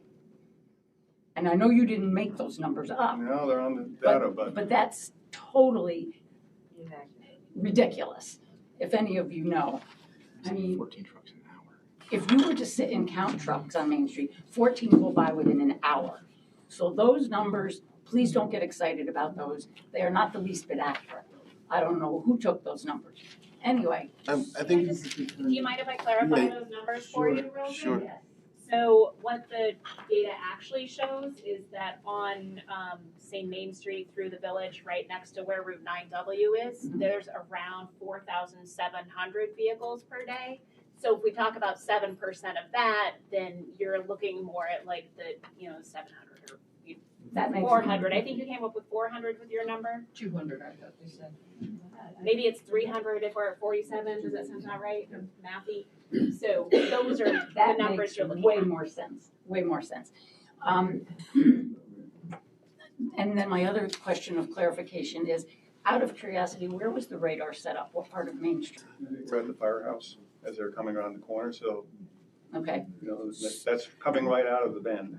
so if they're slowing down in the bend, they're gonna be going slower by the firehouse. My only suggestion is, being up where I live, towards Dunkin' Donuts, once they hit through that red light, boom, they hammer it. That's where they hammer it, and they may slow down by the post office. But that's one of the biggest areas, I think, and then possibly after they hit the railroad bridge, then you got that straightaway again, where they may be increasing their speed. I'm hoping that it was an unmarked car, because I know that when I drive, as soon as I see a cop car, I hit that brake whether I'm speeding or not. I think it's our innate reflex to do that. So, I mean, those are just my opinions. I respect the chief and what he does. I just want to know for clarification purposes how we're going forward. By no means do any of us, well, I do not want to do away with truck traffic. It's a ridiculous phenomenon to even think that's possible. I just want them to behave safely and courteously when they drive through our small village and town. I'm tired of hearing people say, oh, they bring you your food, they bring you this, they bring you that. If you don't like it, move. No, I'm not gonna move. I've been on Main Street for 42 years. I've seen the increase. It's my home. I don't mind the trucks, but slow down, stay on your side of the road, and be courteous to the rest of us. I'm not going to hit my brakes and move to the curb because you're on my side of the street. We've talked about it before. We've gone over it a zillion times. Anyone who does not live or work on Main Street, I've said this, and I've gotten a lot of flack about it. You don't know what it's like unless you live or work there 24 hours a day. Driving down Main Street, stopping to the post office, stopping at the hairdresser's, you're only there for a short time. So let's just think about, like you said, Ms. Grogan and everybody else, we gotta cooperate. Let's do it together. Let's think about everybody that it's gonna affect. Could I just say Well, something to Nancy? hold on, Ms. Tanner. Okay. While you say that, Ms. Warner, have you and the village trustees and the village board, have you had discussions amongst yourselves and have you come up with a path forward and a plan on what you can do to assist the town of Queens with the Absolutely. traffic issue? We've talked to the supervisor numerous times about working together, and him and the mayor and the legislator are going to meetings together. We've absolutely worked on it. I've talked to the chief informally, several times about what my concerns are and the concerns that I hear. Absolutely. And what suggestions do you have as a village trustee? I'm here as a village resident tonight. But you're also a village trustee member. I am. And so my question to you is, what solutions have you presented to the supervisor, or what solutions have you thought about amongst your own board? We've talked about that access road back and forth with Amrise. We've been to meetings with them. They're doing their permitted process. We've been willing to work with them about that if they need any support. I know Zach has been talking to the mayor about the thruway exit. We don't have any new solutions or a fix-all solution.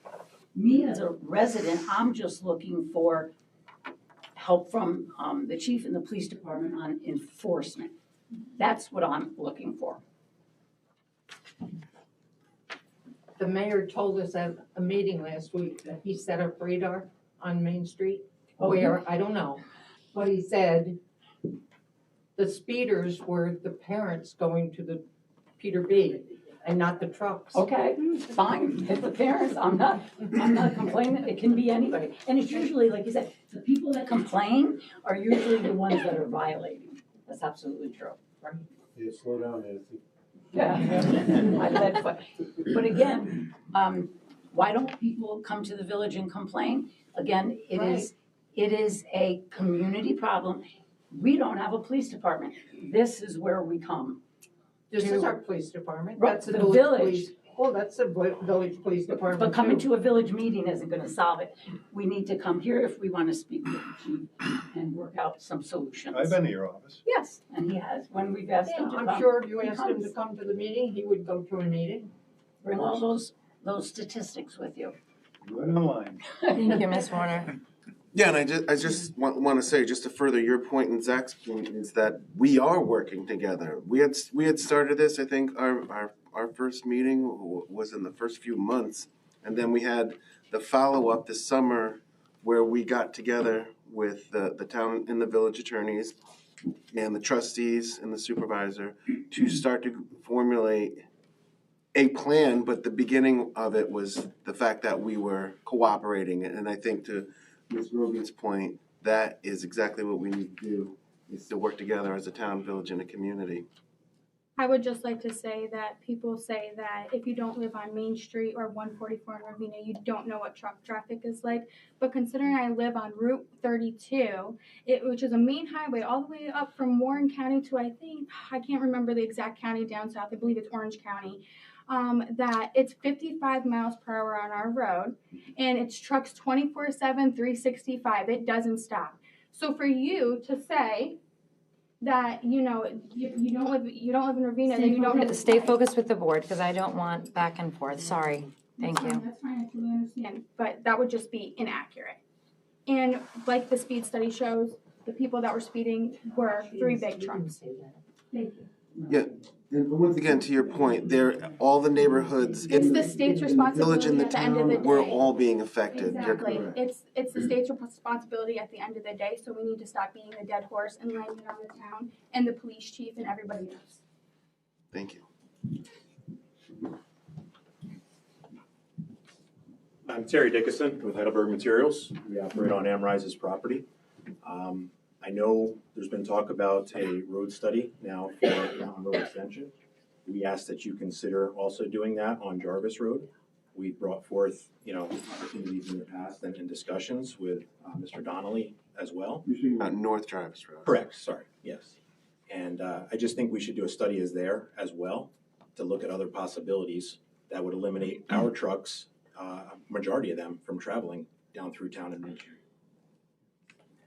Just something to keep in mind. Thank you. Thank you. Thank you.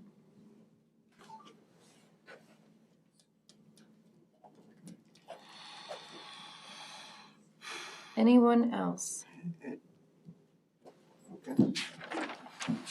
I just want to clarify though, for time's sake. Mr. Laraway reached out to us to ask us if he could come and speak on behalf of the history of traffic. And his business is the business down at the port. And they've also done a lot of traffic studies. They have an engineer. I did ask to have him put on this agenda as a specific item because he's speaking, his engineer is speaking.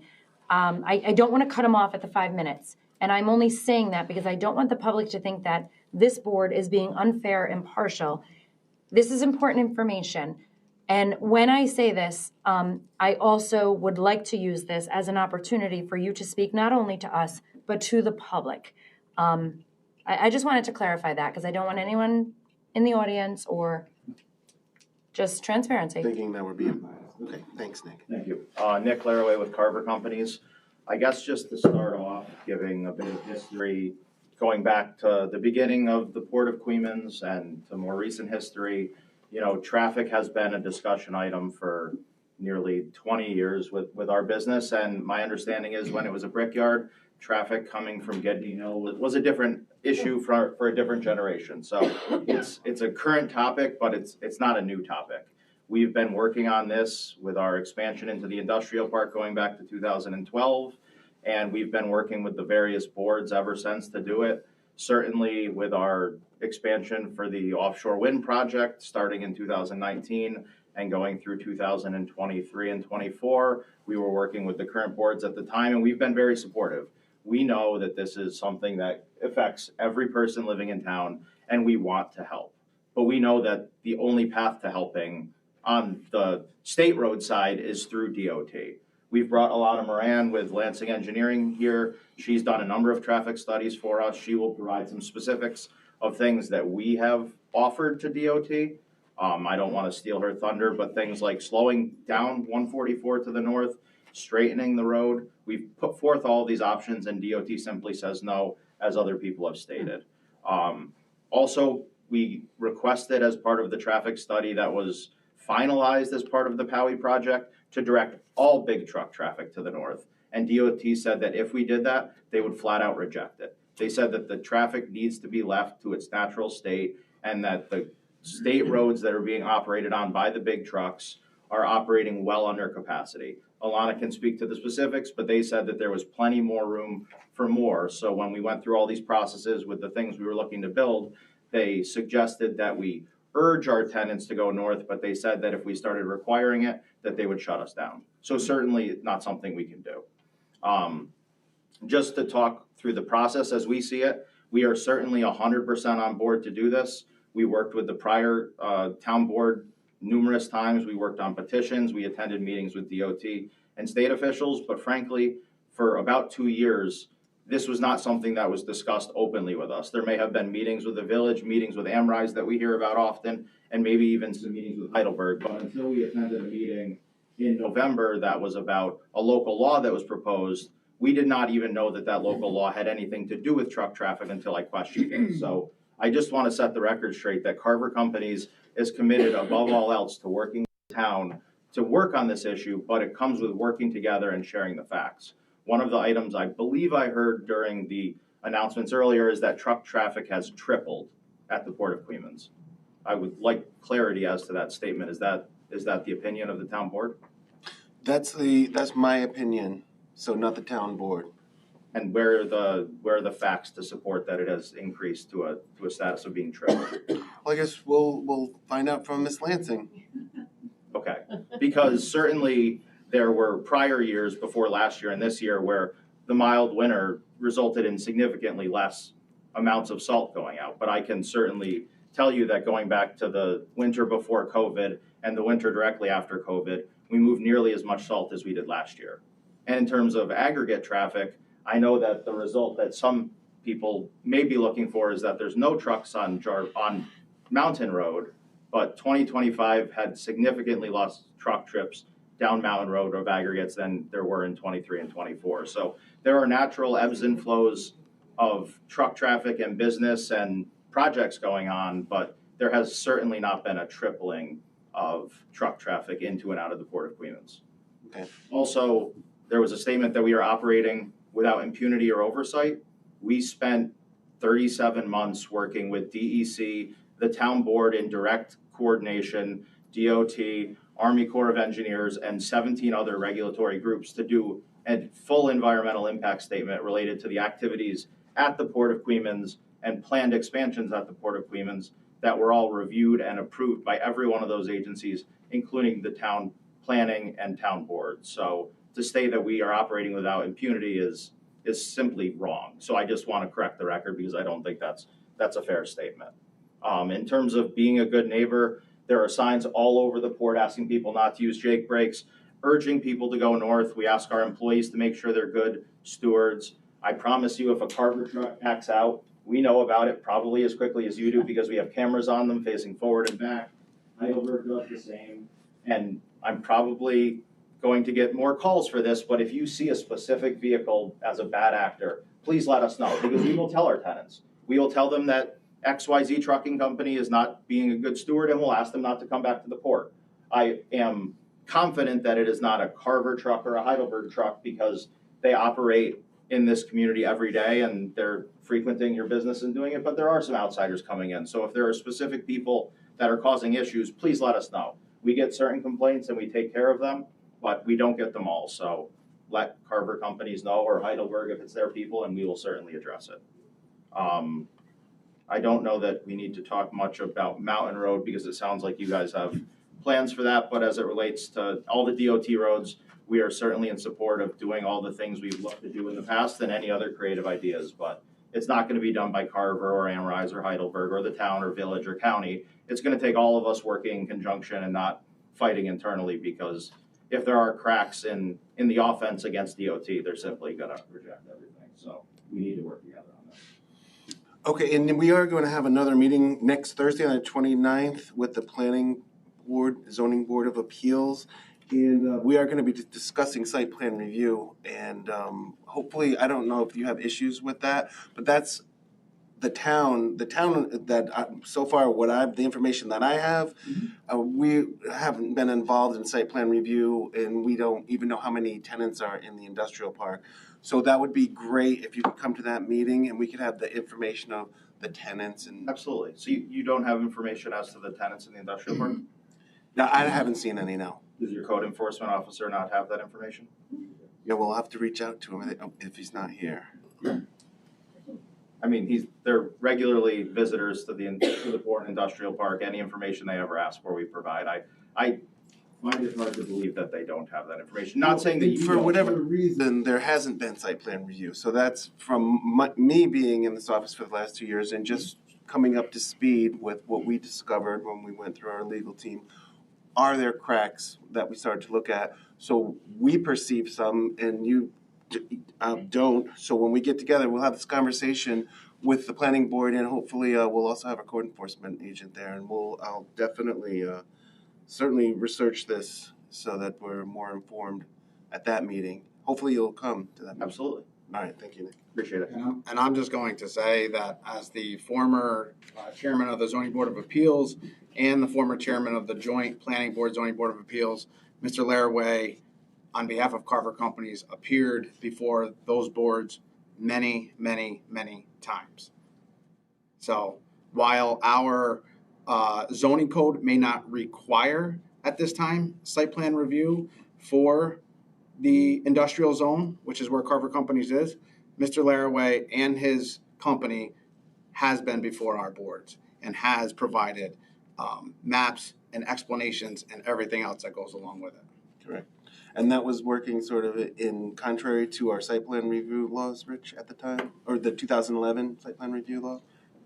There are different types of application that may trigger a review, and so a special use permit or some type of a lot line adjustment could still trigger an application need or review by the planning board above and beyond site plan review. That being said, applications that strictly would have required site plan review, it is my understanding from Jason or from the building department, that they have not been brought in for site plan review, the 2011 site plan review law notwithstanding. Okay. But that is of no fault of Mr. Laraway. The applications before the planning board from 2012 through 2021 were related to subdivisions, a master plan approval that we obtained for the industrial park in, I believe, 2015, and then the full EIS as part of the Powie project, which was applied for to the planning board, and they determined that there was not a site plan needed. We still went through the full EIS process for nearly 3.5 years to make sure we obtained all the necessary permits before we began construction. So we certainly have followed every process of the town, and we've appeared before the board probably 100 times. Just not on a specific site plan because it wasn't a requirement. Wasn't required. Mr. Laraway, I'm gonna reach out to the building inspector and ask him what records he does have. Would you, at our 29th meeting, would you be willing to bring a list of maybe your tenants? And you don't have to, and I'm gonna reach out to Jason first, to see what he has, but I would just, again, to put it out there and see what's going. And it's my understanding that the planning board attorney has expressed some interest in maybe developing a fuller record of what the current conditions are at that location. So he may be someone you may want to just discuss with what types of further information he would find beneficial as well. Email him also. It's certainly something we can talk about. Do they do that with just Carver and not like Holston, or is it just Carver? It's really, I think, the industrial park, and so there are businesses within it, but I think Carver has overall site control, is that fair to say, of the industrial park? And so I think that's what they would really be trying to get a little bit better handle on what the current conditions are. Sounds like it's going to be an interesting meeting on the 29th. And if I'll reach out to Mr. Chmielewski also, if you want to schedule a time, I'd love to. There's not many. Yeah, and I'll also email counsel for PVCBA. Okay. Thanks, Nick. And Ms. Grogan, just copy the board members. Absolutely. Correspondence. Good evening, Alana Moran with Lansing Engineering. As Nick had noted, we completed several traffic evaluations for the port and for the industrial park. This is not my typical planning board type of meeting. That's usually where I am representing different things.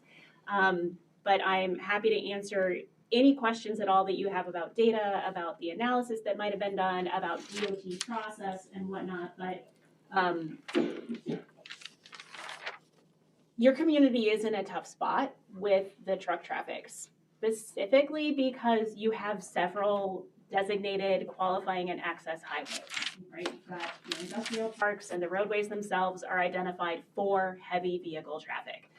Through Main Street, up and down 144, over into Bethlehem on Maple Ave. Those are designed specifically to carry that type of traffic. You're also in a situation where DOT is a little bit conservative, perhaps is the way to put it, in that they don't like to change what they've done. So they have a 55-mile-per-hour roadway, and they need documentation and evidence in order to make that change. As you're doing that, I heard suggestions from the community here to continue those letters, to continue that happening.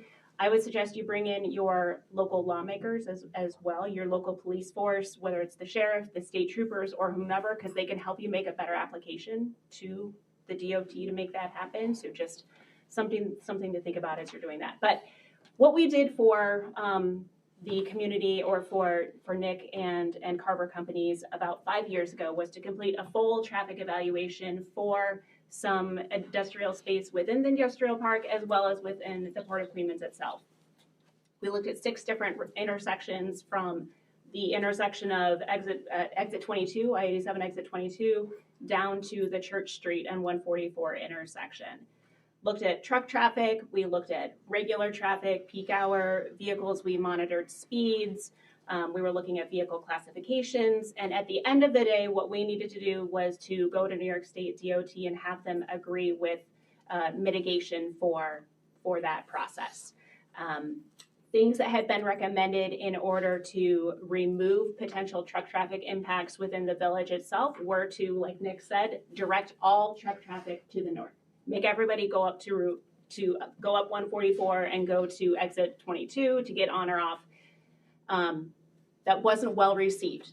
And the reason it wasn't is because at exit 22, there's also a lot of truck traffic there. So by moving everything in one direction, it created what was considered kind of a pinch point at exit 22. So that didn't really go over well.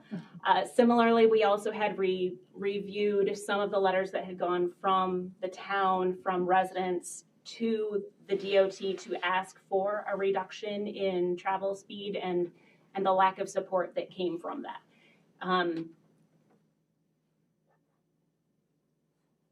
The things that you are doing, for instance, with the traffic study with CRTC, that's fantastic. The fact that you're able to work with that community and start things moving and really get going and get your politicians in place is really going to help your situation. We are more than willing to provide any type of data, any type of backup information that would help you with that in order to have these cases come forward and be as useful for you as possible.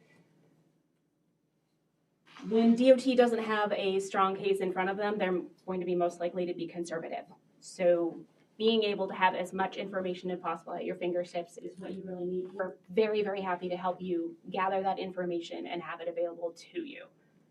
I wish I had more to say, but you guys, your community is truly, everybody cares about it. They all want to work together, and it's, fingers crossed, you're going to be able to get through this process. Thank you. Thank you. Thank you.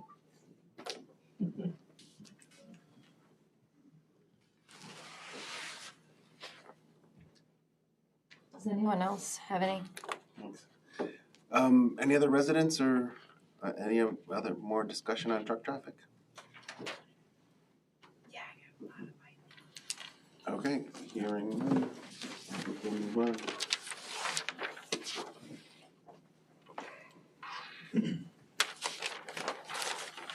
Just want to thank everyone that stepped up to the lectern to let us apprise us of your experience. All the information is greatly appreciated. Thank you for showing up from Lansing, Ms. Moran and Nick.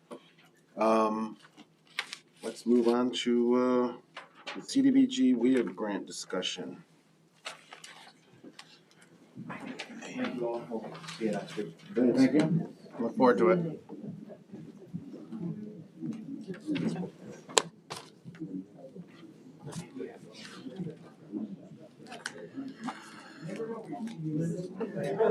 Mr. Snyden or anybody from LaBerge here? I do not see those. Were they supposed to be? And it's just a general outline of what I know, but it just, like I had said to you in your office or in the conference room, it just would have been nice if the or a representative was here to. Yeah, I invited him, so I don't know, how necessary it is. But, pretty much good. Okay, so moving on.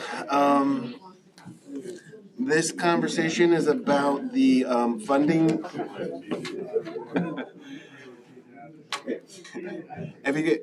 We're gonna continue with our meeting. If you guys want to have conversations, could you take them outside? We're gonna continue. Thanks.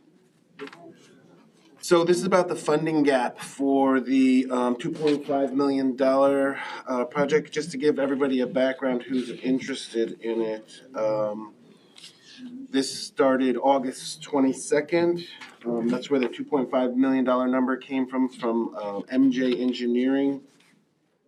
We do have a resolution that didn't pass then. I think because the amount said, the amount of 2.510 said cost to be funded through town funds and offset by any federal, state, county, or local funds received. I think that was the defect in that. So since that didn't pass, when we got here to continue the project that LaBerge was paid for to do the study, the project was then increased 4 years later to $3.3 million. And every one of the town board members got the letter from Nick. I'm sorry, from Ron LaBerge. And did everybody have a chance to review that? That was the one that. Was that put in our folder or no? No, it's the one that I physically handed to you. We're just kind of walking through the history. You're talking about the letter that's dated July 2nd, 2025? That one, yeah. Somewhere. Okay, so the next step was we had that resolution, our bond resolution for 3.366, which we failed to get a majority on. So we did not get the full funding. So we did get $2 million from CDBG with the understanding that we would reach out to WIA to get the gap, the $944,000 gap. So we still need we need a 4-person majority to vote on this to pass a bond resolution. The conversations that I had with our grant writers and engineers is that if we don't want to pass for the full amount, which is required by New York State for matching funds, then we could possibly do $1 million bond in a BAN to cover the delta of the 944. Theoretically, we still have the $150,000 from DASNY, which we have to reach out and see if we can apply that to this. But that aside, we would still, if we did the $1 million, the repercussions of that is we would be ineligible for the state revolving loan, which is the zero financing. So we would be ineligible for that, for hardship. We'd also be ineligible for WIA, which covers typically 25%, so anywhere from $200,000 to $250,000. Those aren't guaranteed anyway. I really think the middle of the road answer is to pass the bond resolution with a 4-person majority, so that we can, supermajority, so that we can start to pull down the funds. Because what that BAN is for is to, as you get the grants, you have to pay them back. It's my understanding that CDBG and USDA moves very quickly, so there wouldn't be a gulf in between there. Just to bring you up to speed on where we were at. And there were questions about why did it go from 2.5 to 3.3. And in the letter, Ron LaBerge has answered that the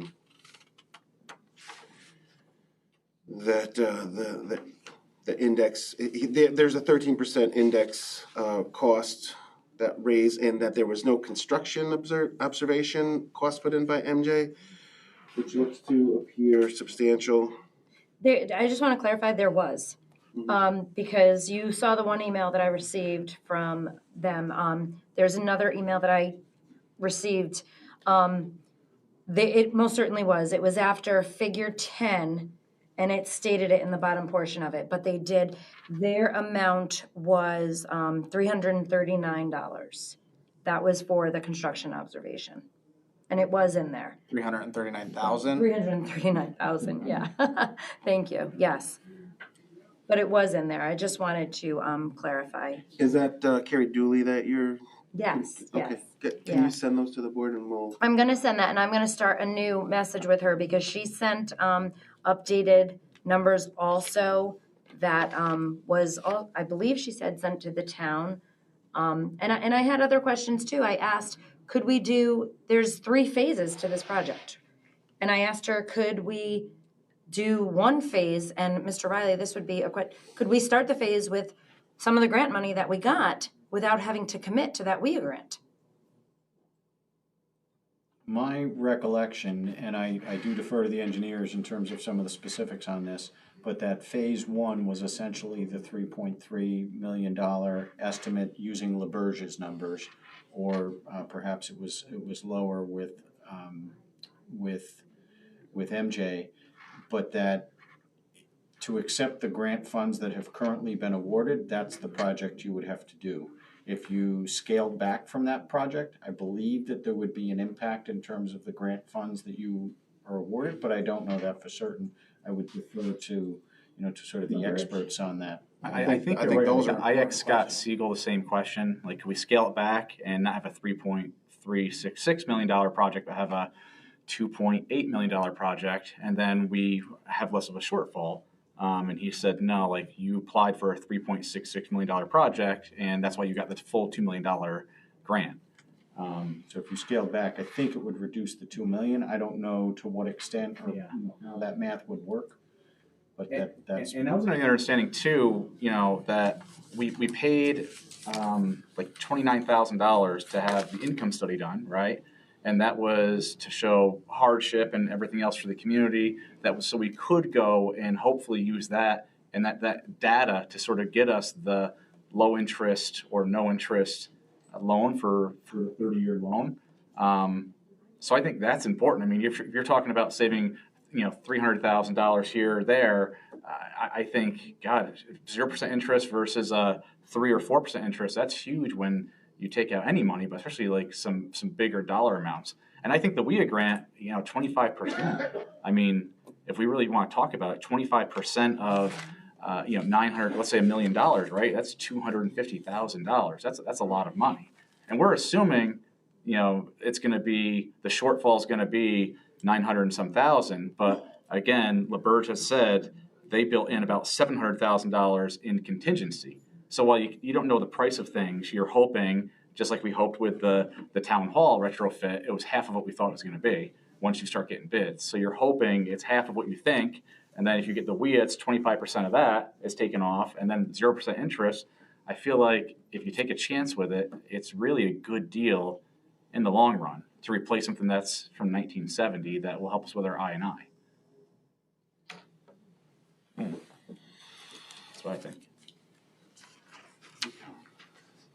Okay, well, I just wanted to bring everybody up to speed on where we are with this so that we can make decisions further if you want to reach out. And like you said, Scott Siegel, when I came in, he's always willing to have a conversation if you have questions specific to the funding and how they're going to want to draw down, how the funding institutions are going to want to draw down the money. We should get on it as quickly as possible because the $2 million with the CDBG, from what I'm understanding, is that they're stricter about the drawdown and the time constraints. So you really want to, if we start now, like I said, the construction is probably not going to happen. We still have to design it. There has to be engineering that has to happen before, and then it has to go out to the bid process before shovels get into the ground and start pulling trunk lines out of Main Street. When it comes to grants, let's say we didn't have a supermajority and we didn't agree to bond out anything and we lost the $2 million. Does that hurt the town's chances for future grants in wastewater treatment? Yeah.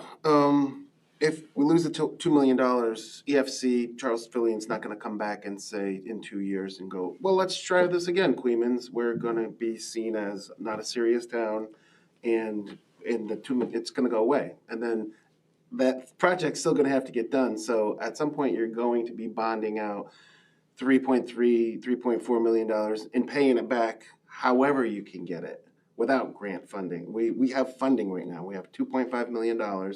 We need to reach the delta of 944.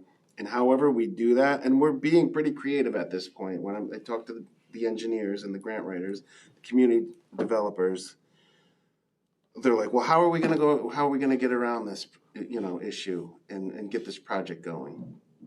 If we don't have a supermajority, if we don't have all 4 board members willing to row in the same direction, how are we gonna do it? Because it has to get done.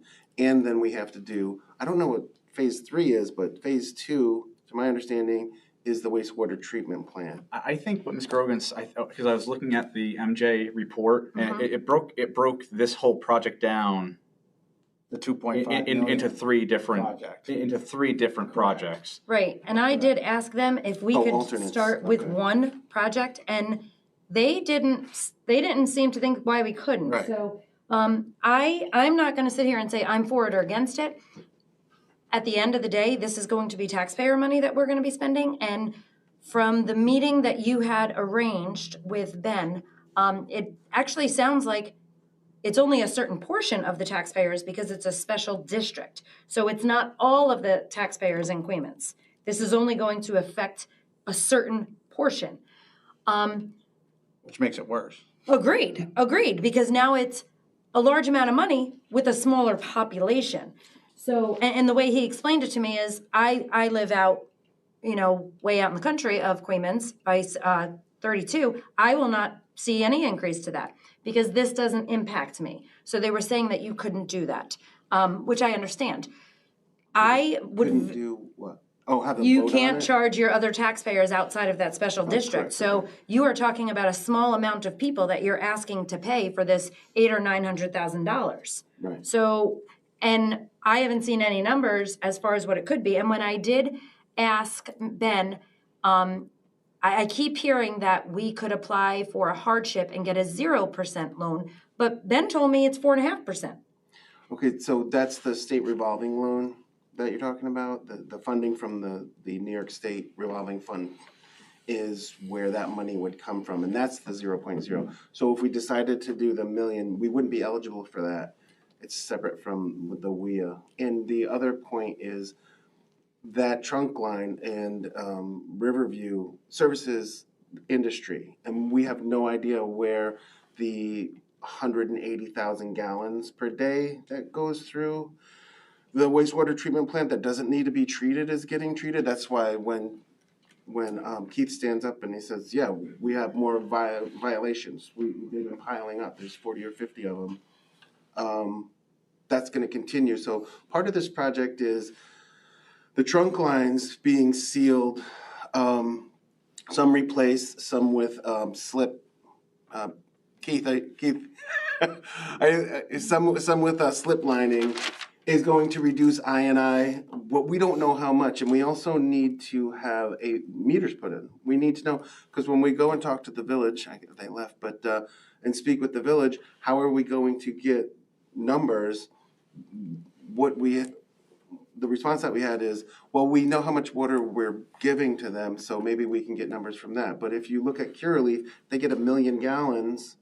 Well, they're watering plants with it. It's not, a majority of it isn't coming back out. So we don't have numbers to work with, and that's what we need. And the first thing that we need to do is replace the 2 lift stations and the trunk lines, and that's the $3.3 million project. That's the jumping off point. That's the starting point. If you're familiar with the sewer lines and how they run, there is some benefit to the village. It's not just the hamlet, even though industry is in there. But that is a percentage that, when I talk to the village about, that we're gonna have to figure out. Because currently it's 75-25, I think you're aware that we were having that conversation. And they would like to change that, but we can't change that without data, and we have none. But these projects here are outside of the village, so we wouldn't even be able, we're talking about a small. Technically. Right, Technically. so we're not even getting a portion of this money from the village either. Some of it, we are. They pay 75% of our operation costs. So No, I'm talking about to do this whole project. Yes, we have money, but we process their water. Right. We process everything. Every toilet that flushes in the village comes to the town of Cleveland. Oh, no, and that I know, but I'm talking about paying back this grant, because it's not affecting. It comes out of the rent money that we collect, isn't it?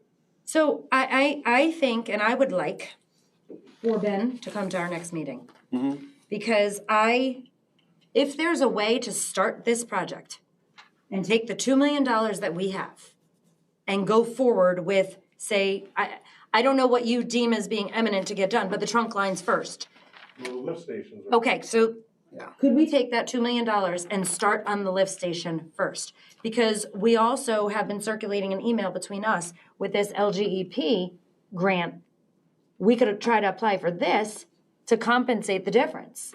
So there may be other ways. New York State, they're not going to come down with a suitcase of $2 million. You have to, by New York State requirements, you have to have matching funds or some way to say, like, if we had $2 million in the sewer fund balance, we can go, okay, well, we'll put up the 944 and let's start the project so that you can draw down. They need to have matching funds. That's the way it works. There's no way around it.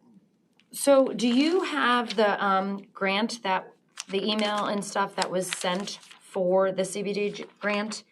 Because I just so we can all go through it and see. I haven't seen that grant. I sent the application to you. It's 1,200 pages, and everyone received that. I had to send a link because it's too large. For the CDBG, it's a 1,200-page document, and this is why it costs $30,000 to write these applications in the hopes that you get $2 million, which we were lucky enough to get. Also, the WIA application is in there that we didn't pass, and it's 750 pages. So that was probably another $10,000. I have both of those. So we're substantially invested in this project, and we need to figure out how to get over this hurdle. I'm not saying that I'm against it. Could you invite Ben to come here so these conversations that we're having can be clarified and answered? And I know he was here back in January. I'm not necessarily sure or convinced that he answered these questions. I believe that was more of a presentation. And I think we have, I mean, there were some hypotheticals, right? When we talked about this in the summer, we really didn't know if we would get anything. And so we were looking at the potential 3.3, and there were discussions back and forth about what that resolution would have required or not. But now we know that you've been awarded the $2 million and you have the 5, and you're contemplating a request from Assemblymember Tague for the 150, if that can be moved. And so it could be helpful to have him come back, right, and answer even if it's the same questions with a little bit more nailed down in terms of your. I just think it would be very helpful. Absolutely. I also think that we should really consult with Carrie Dooley as well, too, to get a second opinion. Not necessarily to go into, depth with as far as paying them to get a total revamp or an extreme second opinion, but I don't have the confidence in LaBerge Engineering that I had with MJ Engineering. And I've said that. Did Carrie Dooley say that she's not charging us for your conversations with her? And to do another study? So at this point in time, need to do another study because they've come out, they have the They created the original study. Price it. So she did say, if the town board is interested in MJ providing a detailed proposal with defined budget numbers at any point based on the proposed scope of work presented, please let me know. Also, please feel free to call if you have any questions. And when I initiated this, the intention was not to get all this information. It was just to find out, as far as I wanted to question this, that was one of them. They're recommending that we schedule a phone conference or a phone call with them, which I'm game for. I think we should. Yes. So I would recommend that we ask Ben to come to the next meeting, and I can send an email to her with all of us on it, and we can set up a time for a phone conference or a Google Meet or whatever. You can't have a majority. A workshop. What if it's a workshop? Well, we can do Well, I mean, if you want to notice a public. I think it's got to be 2 board members. It would have to be 2 of you. Why don't we have Carrie come down when Ben comes down? Yeah. The 29th. I think that's Do we want them at the same meeting? I mean. Sure. I don't want to be rude to them. I mean, the issue that I see with having them both come at the same time is if they have conflicting opinions, then it's going to turn into, an argument amongst them. Well, as they're far professionals. As, I understand. But I also want to give each one of them their own time. And I agree with that. I'm not comfortable having them Well, that's the thing that we don't here. have a lot of is time. So what is the time frame? Well, here's the thing. Right now, you have no time because right now we have no votes. So That's right. I think if we schedule this for the 2 meetings in February, we can either have Ben come the first meeting and then the third meeting, or vice versa. I have no problem, but I think this is important for this board. I think it's important for the taxpayers that we have them come here. we speak to both of them, and then we make a decision. Yeah. So I think we can make a decision within 30 Well, days. the taxpayers have already invested over $100,000 into this project. When we had the income survey done, that was G&G knocking on people's doors and, surveys going out. That was, like Mr. Satt said, $29,000 was substantially invested.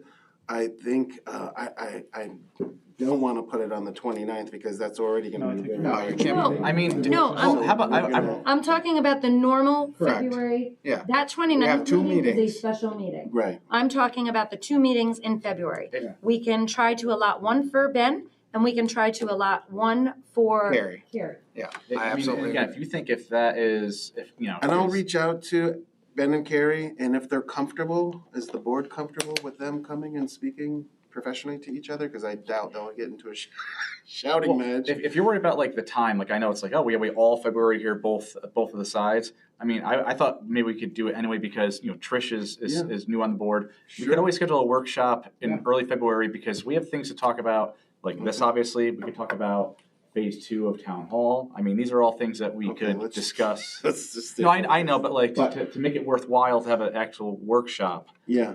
So I'm glad you said that, and I don't mean to get off topic. And I don't mean to sound ignorant when I say this. Does this board have regular workshops? No, not regular. I think we had 6 or 7 last year. Right? Yeah, So- when things come up. A few workshops. Maybe that's something that we Next think Thursday about will be adding, our a 4th monthly meeting workshop. this month. Yeah, that's not a workshop. But maybe we start adding a monthly date where we commit to workshops because we have some big items going on. Truck traffic. If we could That's probably Ben right now. have, Whose phone's that? That's my supervisor. Oh, okay. okay, if we could have monthly meetings that are committed and dedicated for a workshop, I think it's fair to the public, it's fair to us. So that's just a side note.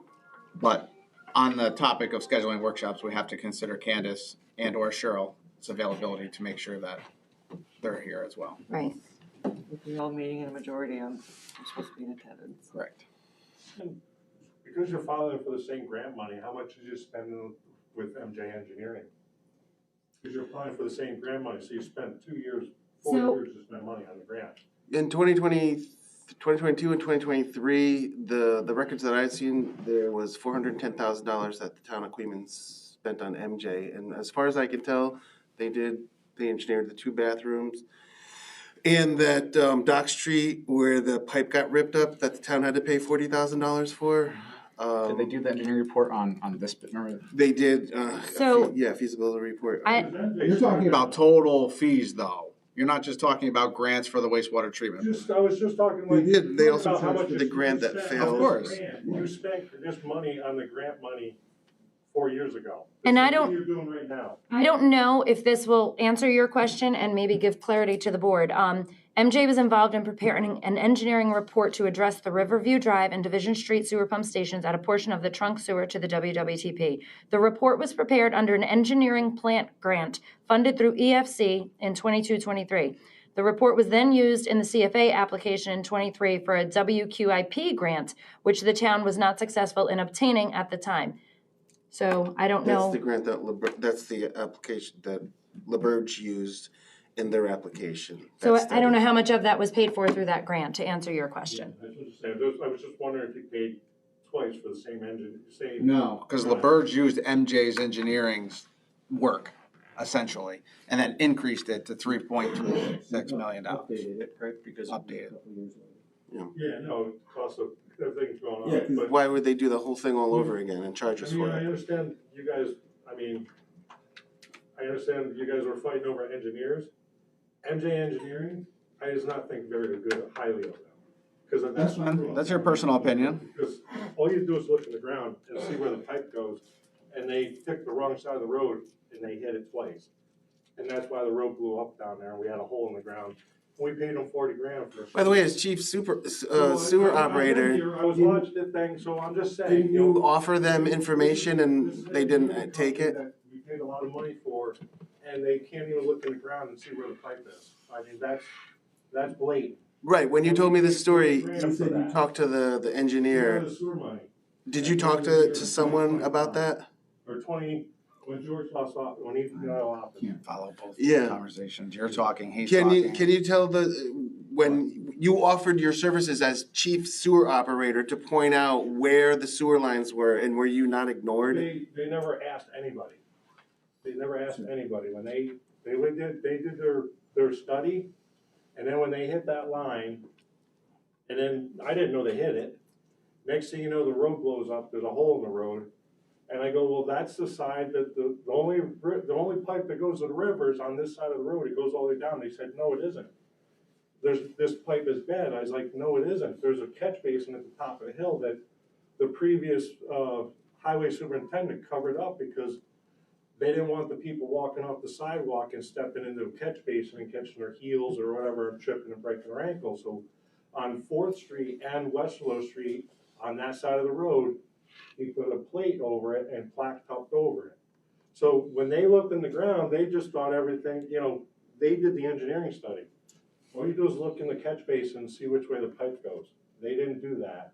And then when they went down through, the guy said, when they hit it twice, because they hit it the first time in the parking lot, then they planned on putting the bathrooms on the other side of the road at the top of the hill, they hit it there again. They said, don't worry about it, it's abandoned, don't worry about it. And then the road, then we had that big storm, we had over 3 inches of rain or better that day, and then the road blew up because they had plugged the pipe up in 2 spots. There was no place for all the water that comes out of the whole town. The village and everything goes down West Willow Street, blows right out, so. That's, you talk about engineering companies, I'm like, there's a simple thing, look in the hole. And then the guy that came down, when they hit it, he says, don't worry about it, it's dead, He jumped in his truck and left. I was right there. I was the one that went up and marked the thing in the corner and told the guys to dig up there because that's where the catch basin is. And he goes, well, I said, if you guys asked somebody that worked here in the town, you'd know what happened. But no one asked any questions through that whole project. Not one question was asked about drainage. Probably not an engineer firm we want to use. I'm just saying, this for the purpose of Well, and I think that's even more important why we ask Ben to come to a separate meeting and then MJ to come to a different meeting, because I would say, ask that question. If it hasn't been asked, then ask it, which is, it validates even more. I do not think that they should be here together. I agree. So we have a meeting on the. I'm just saying that as far as that goes, that's the only reason why I have a problem with MJ, because that was a big screw up and everything. It's a simple thing to notice when you look at a hole and see where the pipes go. It was nothing. That's not brain science. But for the purpose of this agenda item, a next step could be to just, for the meeting on the 12th, schedule LaBerge to be there. Yep. You'll get updated from them. If you still have questions at that point, you can decide what to do next. Does that make sense? Yeah, sure.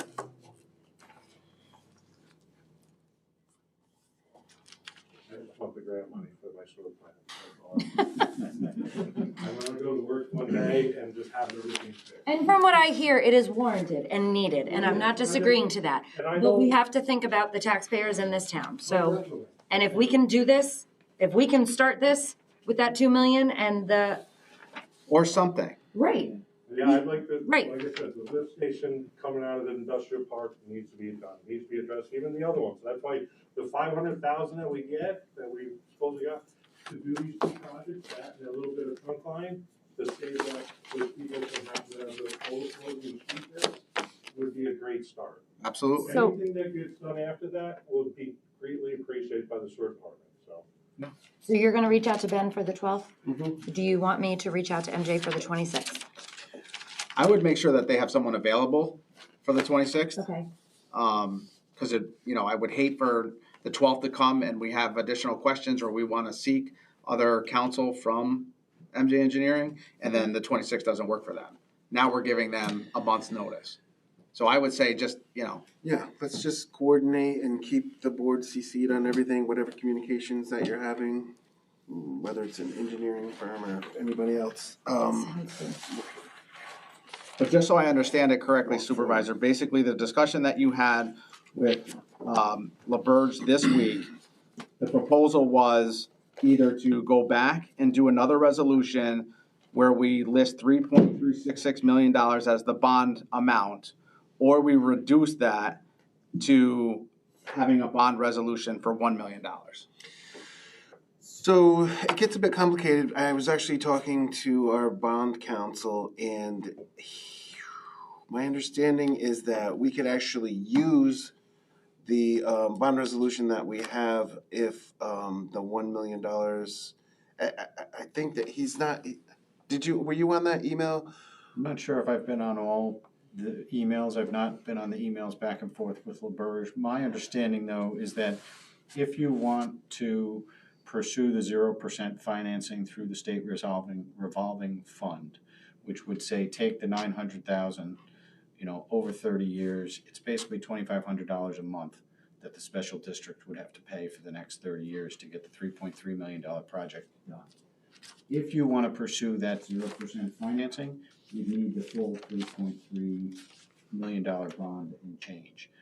If you're open to foregoing that 0% financing and simply want to take the $2 million, the $500,000, and maybe what you can get from Assemblymember Tague, and apply that, you could approve a bond resolution for the $1 million.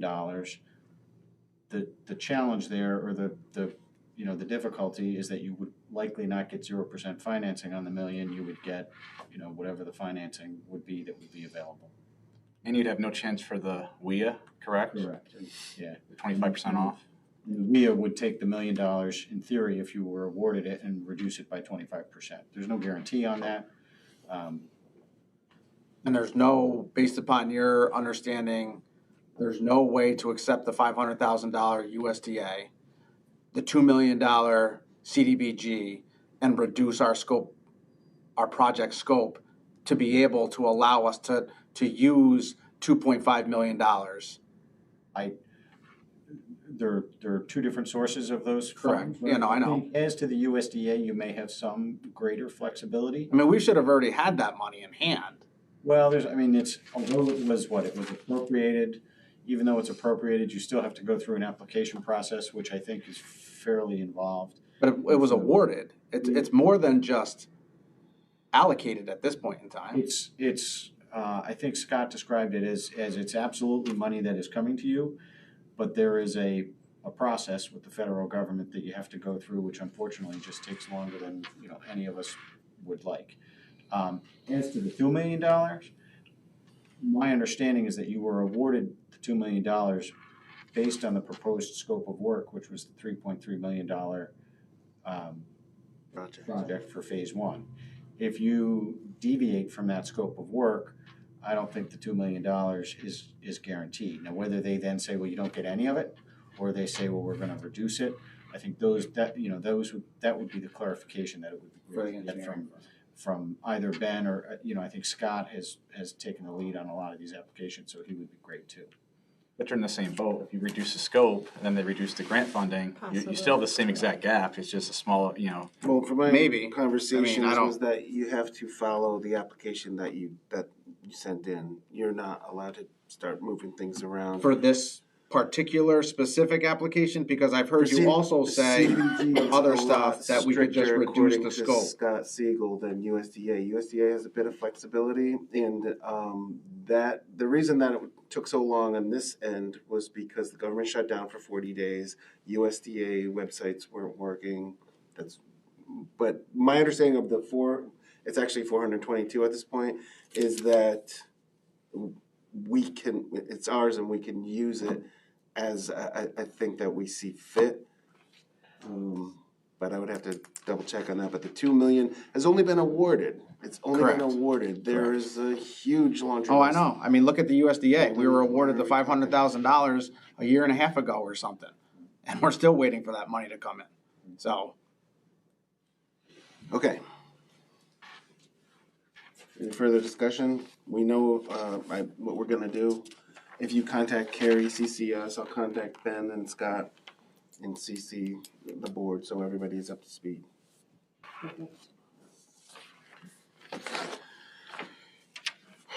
Budget officer discussion. So the history of this is that Michael, you had sent us the opinion of the state comptroller It doesn't seem to me that this is a discussion that's based on legal merits. Obviously, this speaks for itself of what the supervisor legally can do and what he can't do. It seems to be a question, I think, Trish, you put it clearly, about compensation and how the money, where it comes from and how it came from in the past and how we want to move forward in the future. Agreed. I just think it's not fair to the taxpayers. And I have since called people and spoken to people, and Regina sent us a very informative email today. I haven't been able to read it because I got it just today. But it pretty much summarized that, no, this $15,000 was never informed to the public. And going forward, that we can make that happen. And you said that also. So the other thing also that you had alluded to that we could make happen is we can increase his salary so that in the future, the public knows exactly how much the supervisor is making without any stipends or extras that are thrown in after the budget is approved. My question to you is, can we go that route so this gets cleaned up? I reached out to Mr. Hoteling, and he said 2 years ago, he also tried to clear this up then, that he was in favor of increasing the salary. He also didn't think that grant, but it never happened. So I don't want to sit here and say, okay, we'll do that, and it never happens again. If we have this opportune time to try to clear this up and fix this, to be transparent to the taxpayers that you are making this much money. So if we proceed with this, we can continue to do the stipend while working on increasing the salary. And then if we do one, we can nix the other, vice versa. So we, the prior resolution, I believe, was through the end of January 31st. January. We could extend that if you wanted to pursue, to increase the salary itself in this fiscal year would require a local law that's subject to permissive referendum. Yep. So you could have a local law prepared, maybe acted on in February. You'd have to give the 30 days before it's effective. And so maybe in April, we would know whether you were either enacting a local law or not. Alternatively, you could essentially adjust the salary schedule to fund the stipend through the end of the year. And then when it comes time to notice the compensation and salaries for elected officials as part of the budget process for 2027, you would simply include that on that sheet. It's not required, but the Association of Towns said that we could include it. And so you can essentially go above and beyond what's required by the Association of Towns. There's probably pros and cons to both. I certainly understand the goal for public disclosure. When we spoke with counsel at the Association of Towns, I think she really preferred the stipend approach. Her concern was, well, what if you increase the supervisor's salary and then he goes and appoints somebody else as budget officer and maybe isn't doing that work? Then you would need to adopt a local law to reduce the salary. If you keep it in, a portion of it in the stipend and a portion of it as the approved salary, it gives the board that flexibility to reduce it if you ultimately have a supervisor who doesn't want to do that work. Or I think some board members had expressed some concern if you had a part-time supervisor, what would you do under those circumstances? So you have two paths you could take. And we're happy to work with you either way. So, and it was interesting though, because in a lot of the information that you had sent, it also stated that this typically happens when there isn't a bookkeeper.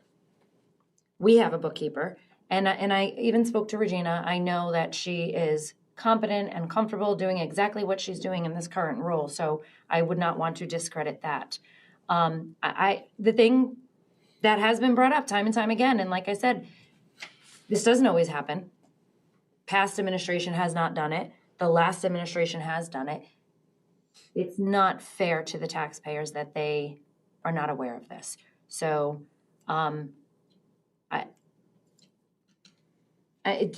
do you think it's right and fair that taxpayers think you get $45,000 but technically it's 60,000? Yeah, I think they should be apprised of everything we spend money on. Right. I did like Regina's suggestion that for next year, it's definitely gonna go into the budget, so it's full disclosure. Oh, well, no, she was making the point that it wasn't in the budget previously. She and I put it in there. It was one of the first things that we did. I remember you were adding point 1 and point 4 together, saying that it was in, but it actually wasn't. Correct. Right, but when we present the budget to the public, So there's a notice, and Candace, or the town clerk could probably speak to this better than I could, but there's a notice that's going to list the salaries. The minimum requirement is that it lists the salaries, and so in the past, it has not included the stipend.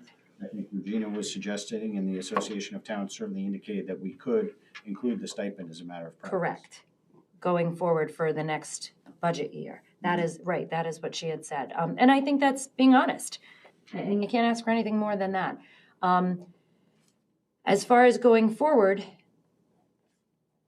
if we try to do this local law, so it's resolved, I don't like putting things off.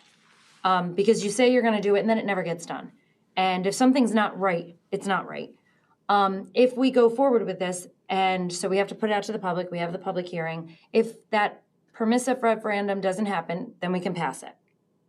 Correct. Okay, if that permissive referendum happens, And I think just for clarification, you would pass it and then it's subject to permissive referendum. up to 45 days. You would pass it and it doesn't become effective unless that period lapses without the permissive referendum having been filed. And that's a 45-day window, correct? 30. 30, I believe. I think it's 30. I think it's 30. I think it is 30. Okay, okay. But again, there's a lot involved in that if that's the route that the board really wants to go. I mean, we have to draft a local law. We have to agree to the draft of the local law. We have to present the draft to the public. We have to schedule a public hearing. We have to get public input, and then we have to act on it. And if a permissive referendum is filed, Right. you have to have a special election. Election.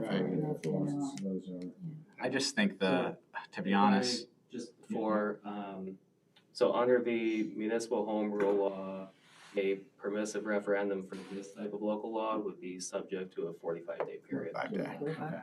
It is 45 days, okay. I thought I remember saying 45. Yeah, I just think, thank you. I think the stipend gives you more flexibility. It seems like an awful lot to go through the local law. I think you keep the stipend the way it is. It gives you more flexibility.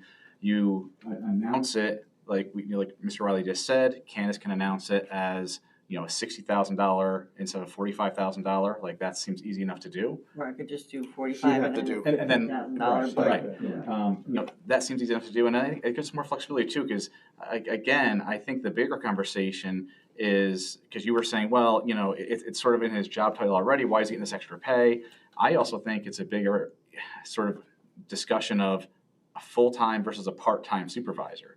I mean, That's a totally different discussion. It And is. I don't disagree with you. It is, but I mean, I think This is whether the Mr. supervisor- Donnelly has gotten it the last 2 years, and he was elected. It's in this year's budget that we pass. Nobody said a word at budget season about this, and I think it should be paid throughout the year because it is in the budget. And we have further discussions as the year continues about whether we're going to go the local law route or whether we want to go just to keep the stipend the way it is, but make it more noticeable to the public. I think that's probably the best option in my opinion. But balking at it now and going month to month, I just say it's a headache. I think you deserved it the full year. Let's vote on it and we can continue to work on it as we go.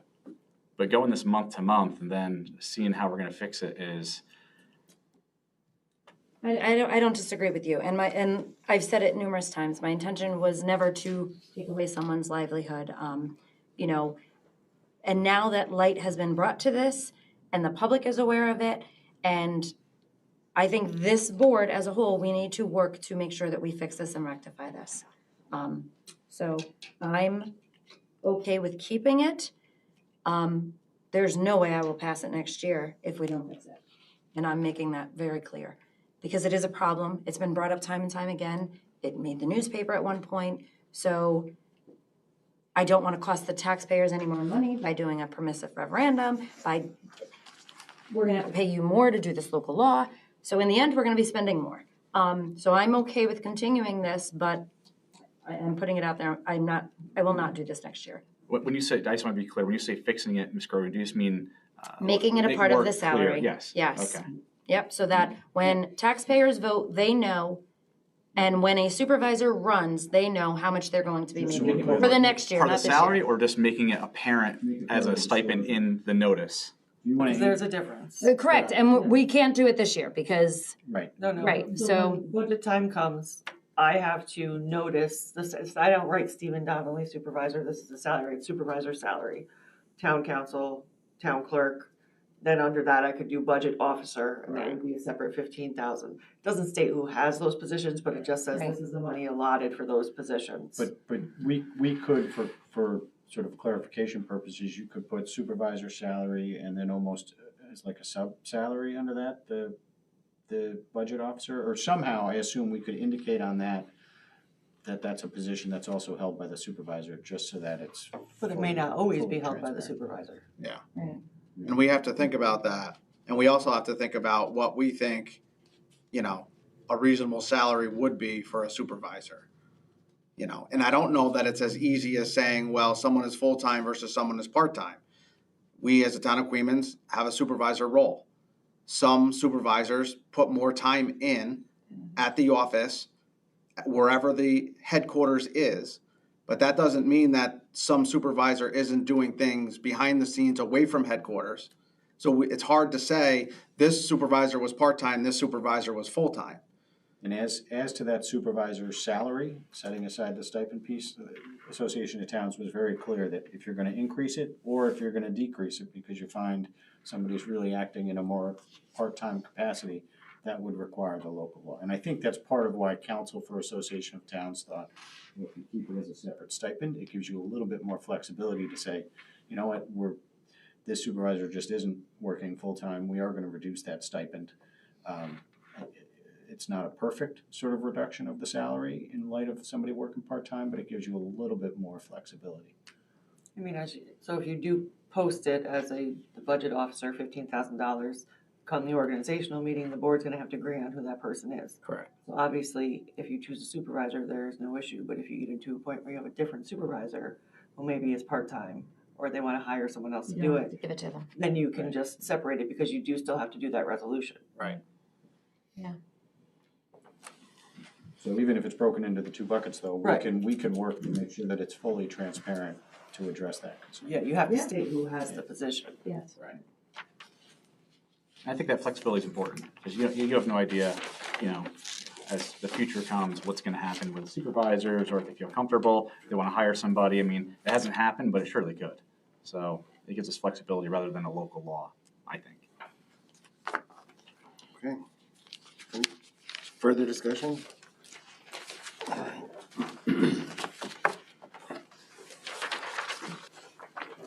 Brings us to resolutions. If you want to kick us off? Yeah, Okay. absolutely, yeah. Thank you. I, Councilor Michael Stott, offer the following resolution and its adoption.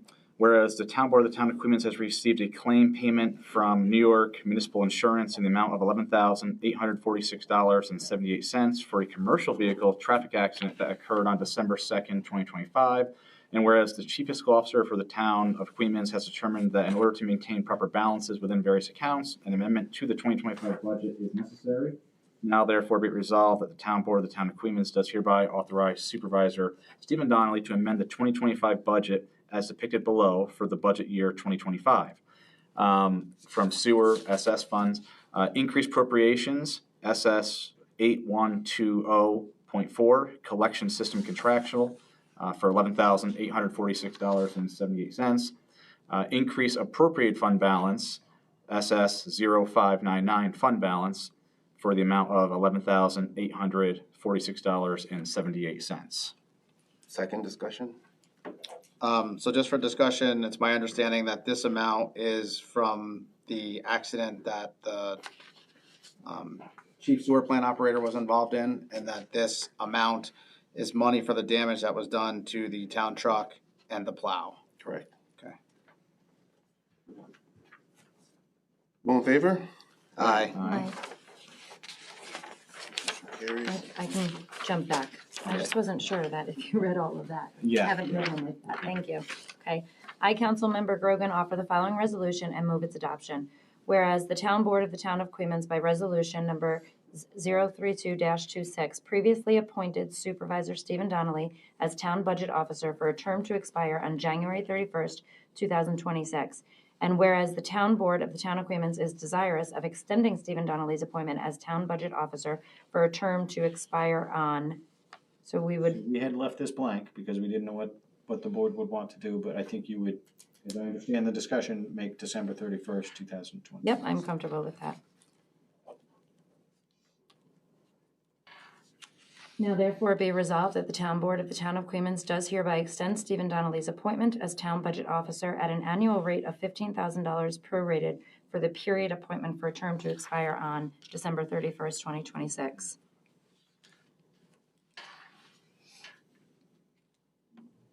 I second that. Discussion? Hearing none, all in favor? Aye. Opposed? Nay. Motion carries. I, Supervisor Donnelly, offer the following resolution and move its adoption. Whereas the Town Board of the Town of Queens by Resolution 33-26 previously authorized a schedule depicting the salaries for employees and positions for the budget year 2026, and whereas the Town Board extended the term of the Budget Officer for the Town of Queens, therefore be it resolved that the Town Board of the Town of Queens hereby authorizes an amendment to the employees' positions and salaries listed on the schedule attached to Resolution 033-26. Such updated schedule is attached hereto and made part hereof, and shall supersede the schedule attached to Resolution 33-26. I'll second that. Discussion? Hearing none, all in favor? Aye. Opposed? Nay. Motion carries.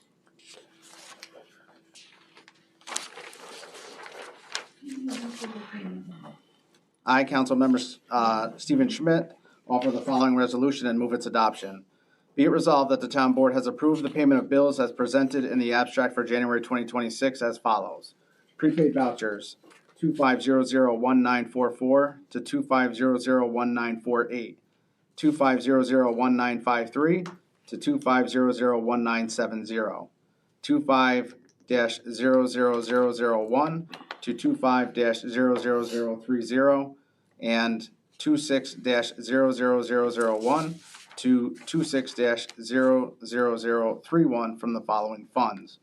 General, $392,974.12. Part-Town, $27,082.53. Highway Part-Town, $87,371.09.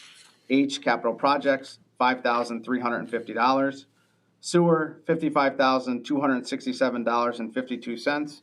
Trust and Agency, $100,885.46. Voucher numbers 25-00031 to 25-00077 and 26-00032 to 26-00055 from the following funds. General, $47,196.52. Part-Town, $9,653.45. Highway, $32,851.33. Highway Part-Town, $2,506.75. Sewer, $24,951.18. Total for all funds, $786,089.95. I second that. Discussion? Hearing none, all in favor? Aye. Carries. I see where the police one is. You probably should read it, right? The police one? Yeah. Yes, yeah, right, okay. I, Councilmember Stott, offer the final resolution and its adoption, whereas the Town of Queens Police Department continues to actively recruit qualified police officers to serve the residents of the Town of Queens, whereas a candidate, James J. Hallenbeck, has been identified as a candidate for part-time employment with the Queens Police Department, has 5 years of experience with the East Greenbush and Troy Police Departments. Whereas There exists an opening in the police department due to the recent resignation of Officer Jason McCanney. Now therefore be it resolved that the town board of the town of Queens has hereby authorized the hiring of James J. Hallenbeck as a part-time officer with the town of Queens Police Department at an hourly rate of $35.25, with a start date of January 26, 2026. Second discussion? So just for discussion, our conversations with the chief before our meeting was that, and I don't have the resolution in front of me, but the officer who's resigning was a 4-day-a-week officer, and the new officer, Mr. Hallenbeck, is a 3-day-a-week officer. And we confirmed with him that there was no issue with the budget, and therefore, it's okay for me to proceed based upon that discussion. I agree. Further discussion? Hearing none, all in favor? Aye. Carries. Okay. Thank you. I thought you meant this one. I didn't want to read one naming myself. I thought we were doing this Oh, one it's at the okay. end. It's okay. So I just I had, apologize. my Right. secretary put these in here. I don't know if we need further discussion. I thought we Is were going to everybody have further comfortable? discussion on these two. That's why I sort of. That's go over fine, it. okay, that's fine. No, I'm comfortable proceeding, most definitely with the one. I do think that we need more discussion on the other one. Okay, then we If- should probably have discussion. I think we should have discussion. I don't about think there's all any of them. discussion needed to proceed with the one. No, the first one, individual. I think we were all in agreement. Correct. And we haven't been able to discuss, so after this, if we can go into executive session. But I was under the impression that we all were on board with this and agreed with this. Well, we can't agree in executive session. It was just a conversation that we were having. But And even I through was email, also- even through Well, email, yeah, I no, was through an also under email. the impression that you had the second one that you were on board with also. So here's, So we obviously need to So we had originally discuss. had one candidate, now we had four. We contacted all four, so maybe, I think we should talk about all four holistically for the two spots. Okay. Since we have. I don't- since we were I directed disagree. To contact all four. So, Ms. Grogan, I mean, do you want to read this resolution into the record, or do you want to wait? Because we were in agreement during the last meeting. All four of us were in agreement for the one individual. I don't see any reason We to did wait. not agree in executive session on anything. That's a violation of open meetings. I didn't- so I have to disagree because Mr. Riley, I asked you if you could do the resolution for the individual. So I have to disagree. We didn't come to any conclusion in executive session, but we all agreed on one individual. Correct. And I believe, You're speaking for me. I did not. well, I was there and I need remember further- asking Mr. Riley to create this resolution, to prepare this resolution for the next meeting. And I believe even in emails and conversations, the whole reason was that planning board right now is at an even number. So the reason for bringing this They're forward. at 5 right now, aren't they? No, We there's have an 6. alternate that can participate. And that because was a there's part not of the full board. discussion and an email. So the reason for putting this individual forward was to make sure that there's not an even number. So that was part of it. So, I'll read this one out and then I'll read the next one out, and we're gonna have comments on it, and it's going to come out why decisions are gonna be. So, but I am 100% okay with proceeding with this.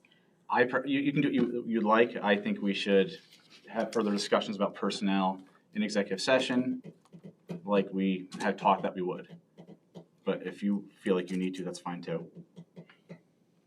I don't disagree with you, and I would like to continue the discussion, especially for the second one, and not saying for or against, but I am 100% certain that we agreed to this, and we asked our council to prepare this. Yeah. And I am not okay with going back on that, because I was even directed to reach out to the individual to see what term they were okay with.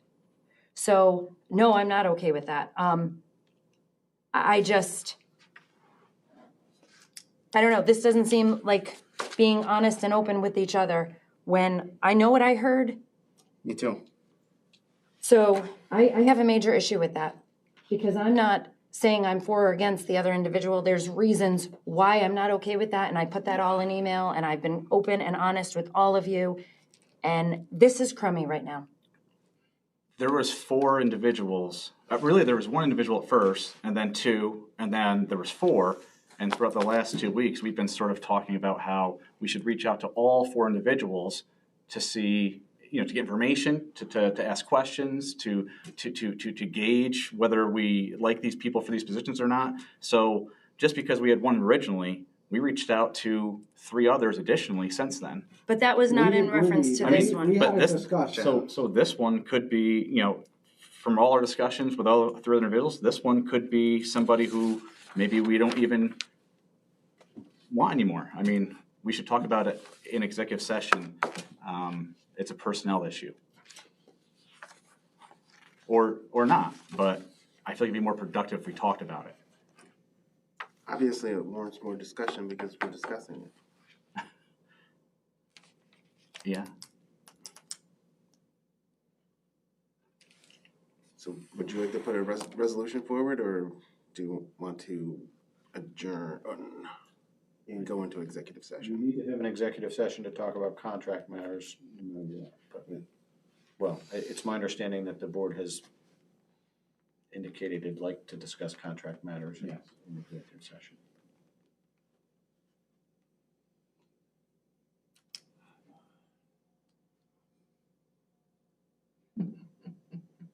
I'm making a motion to go into executive session right now to discuss these resolutions, if that Okay, so, can be done. And we're just for coming the, back out. Oh, yes. I'll second it. for the purposes of, it's just so that we fit within. To discuss open meetings personnel. law. To discuss personnel and contract matters, And we will be coming back out. and we may take further action, is that We what? may take further action.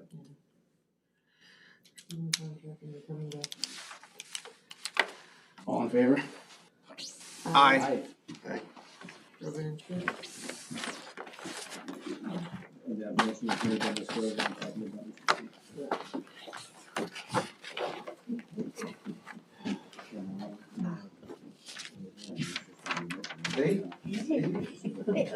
Stephen, Yes, ma'am. with regard to that flash drive, it really wouldn't help you if I gave it to you with him.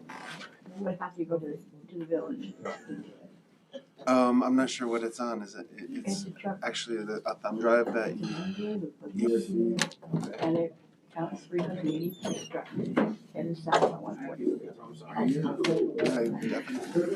Yeah, thumb drive. Yeah, we have hard, I'm like, you can, drives we can he's put like, in. no, he's coming. I have this meeting tonight. Do I want it right now? Sure. Well, you do it right now, you want to look at it now? Yeah, if you give it to me, and then I can. You want to stop by to pick it It up? was on the ramp. Made over here on 9W. So I had to drive all the way to Schenectady. Yeah. Okay, I'll get it for you. Thank you.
come out of executive session. Why not? Cover your cover.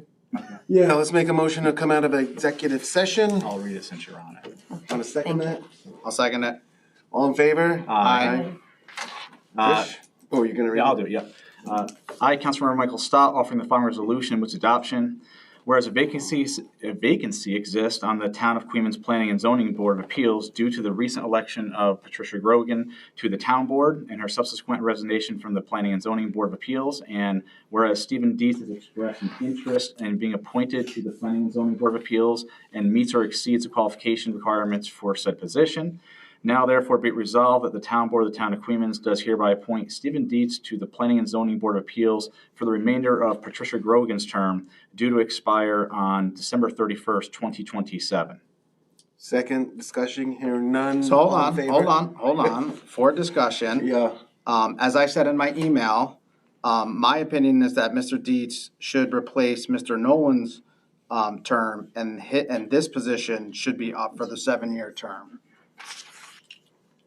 If anybody's in agreement to that, I would like to amend the resolution to indicate that. And I did mention that previously. If there's a second to amend the resolution to indicate. After talking to Mr. Dietz, and maybe I'm wrong, but he seemed like he was a little more content with the 2-year term with the ability to be reappointed for another 7 if he so wished, but it's He was okay, because I did call him, and he was okay with going with that 7-year term, because I thought that was a part of the clarification. He was okay with that. So I made a motion to amend the resolution to make Mr. Dietz's term expire December 31st, 2032. 2032. Is there a second? Essentially, he's replacing. The Robert Nolan, then. reference to Ms. Grogan is really a reference to Robert Mr. Nolan and the fact that he had, his term had expired on December 31st, 2024. What we're doing is Stephen Dietz amended to a 7-year term. All in favor? This is of the amendment. Wait a second. She's like, I want to get out of here. Is anyone going to say? I'll second that. All in favor? Aye. Motion carries. Well, That was the the amendment. amendment So now we carried. want a motion. Oh, okay, that was for the amendment. Amendment carries. The resolution as amended then needs to be voted on. I'll make a motion to It was made. amend this resolution. No, that's already done. I'll make a motion to Approve the resolution as approve the amended resolution. All in favor? Aye. We didn't get a second on that, but Michael, you'll be our second? yes. You don't need a second Yeah, on that. no, Okay, great. Candace. Okay, great. Let me have a second. It is a public comment time. If anybody has any comments, except for the election.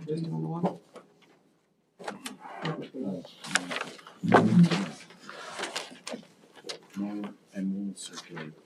Thank you for waiting. Sorry about that. For those of you who don't know me, my name's Roy Cowan. I live on the Depot Boulevard, and I'm here just to maybe get some direction. My complaint is Harbor and the Port constantly waking me up every single time I load a vehicle. They're loading barges constantly, and it's from 2 o'clock in the morning until I call the police at 4:30. And I shouldn't have to bother the police constantly. And the officers call me back and tell me that there's no supervisor on site that they can relay the message to. And it seems like it's done maliciously because they don't want to shut down. And I know they have a timer that when that barge pulls in, they've got a timer to load it before the barge can pull out. And they're set by that time. The barge has to be loaded in that time frame. And I understand that. But we also have a noise ordinance. And I know that they're allowed 72 decibels because I am in contact with building department. I'm a local contractor. I speak with them constantly. So I did talk to Jim about it, and he informed me they're allowed 72 decibels. But when my windows are closed and they're waking me up at 2:30 in the morning, it's well above 72 decibels. And there's no reason to wake me up every single time they load a barge. They always have an excuse, and I'm just going to keep calling the cops because I don't know what else to do. I feel like my hands are tied here, and I'm looking for a little direction, and I need you guys to know how I feel, because it's frustrating. I love this town. I've been here since '07. I own property in Ravena. I own a second home on Youthy Boulevard. I don't want to go anywhere, but I will if I have to, because I can't sleep. And it's really frustrating. That's really why I came here.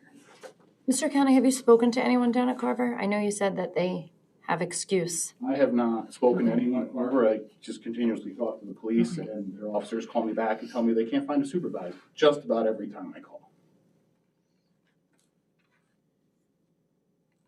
And it just seems really convenient that there's never a supervisor on site for overnight. Well, thanks, Russ. We'll, I'm sorry it's happening. Maybe we'll try to contact on our end, try to contact, Carver or Nick Laraway and see if we can get some answers as well.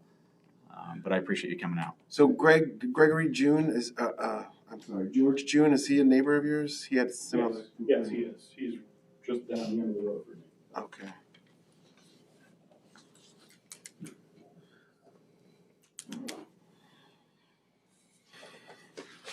All right. Thanks, Russ. Any other further comments?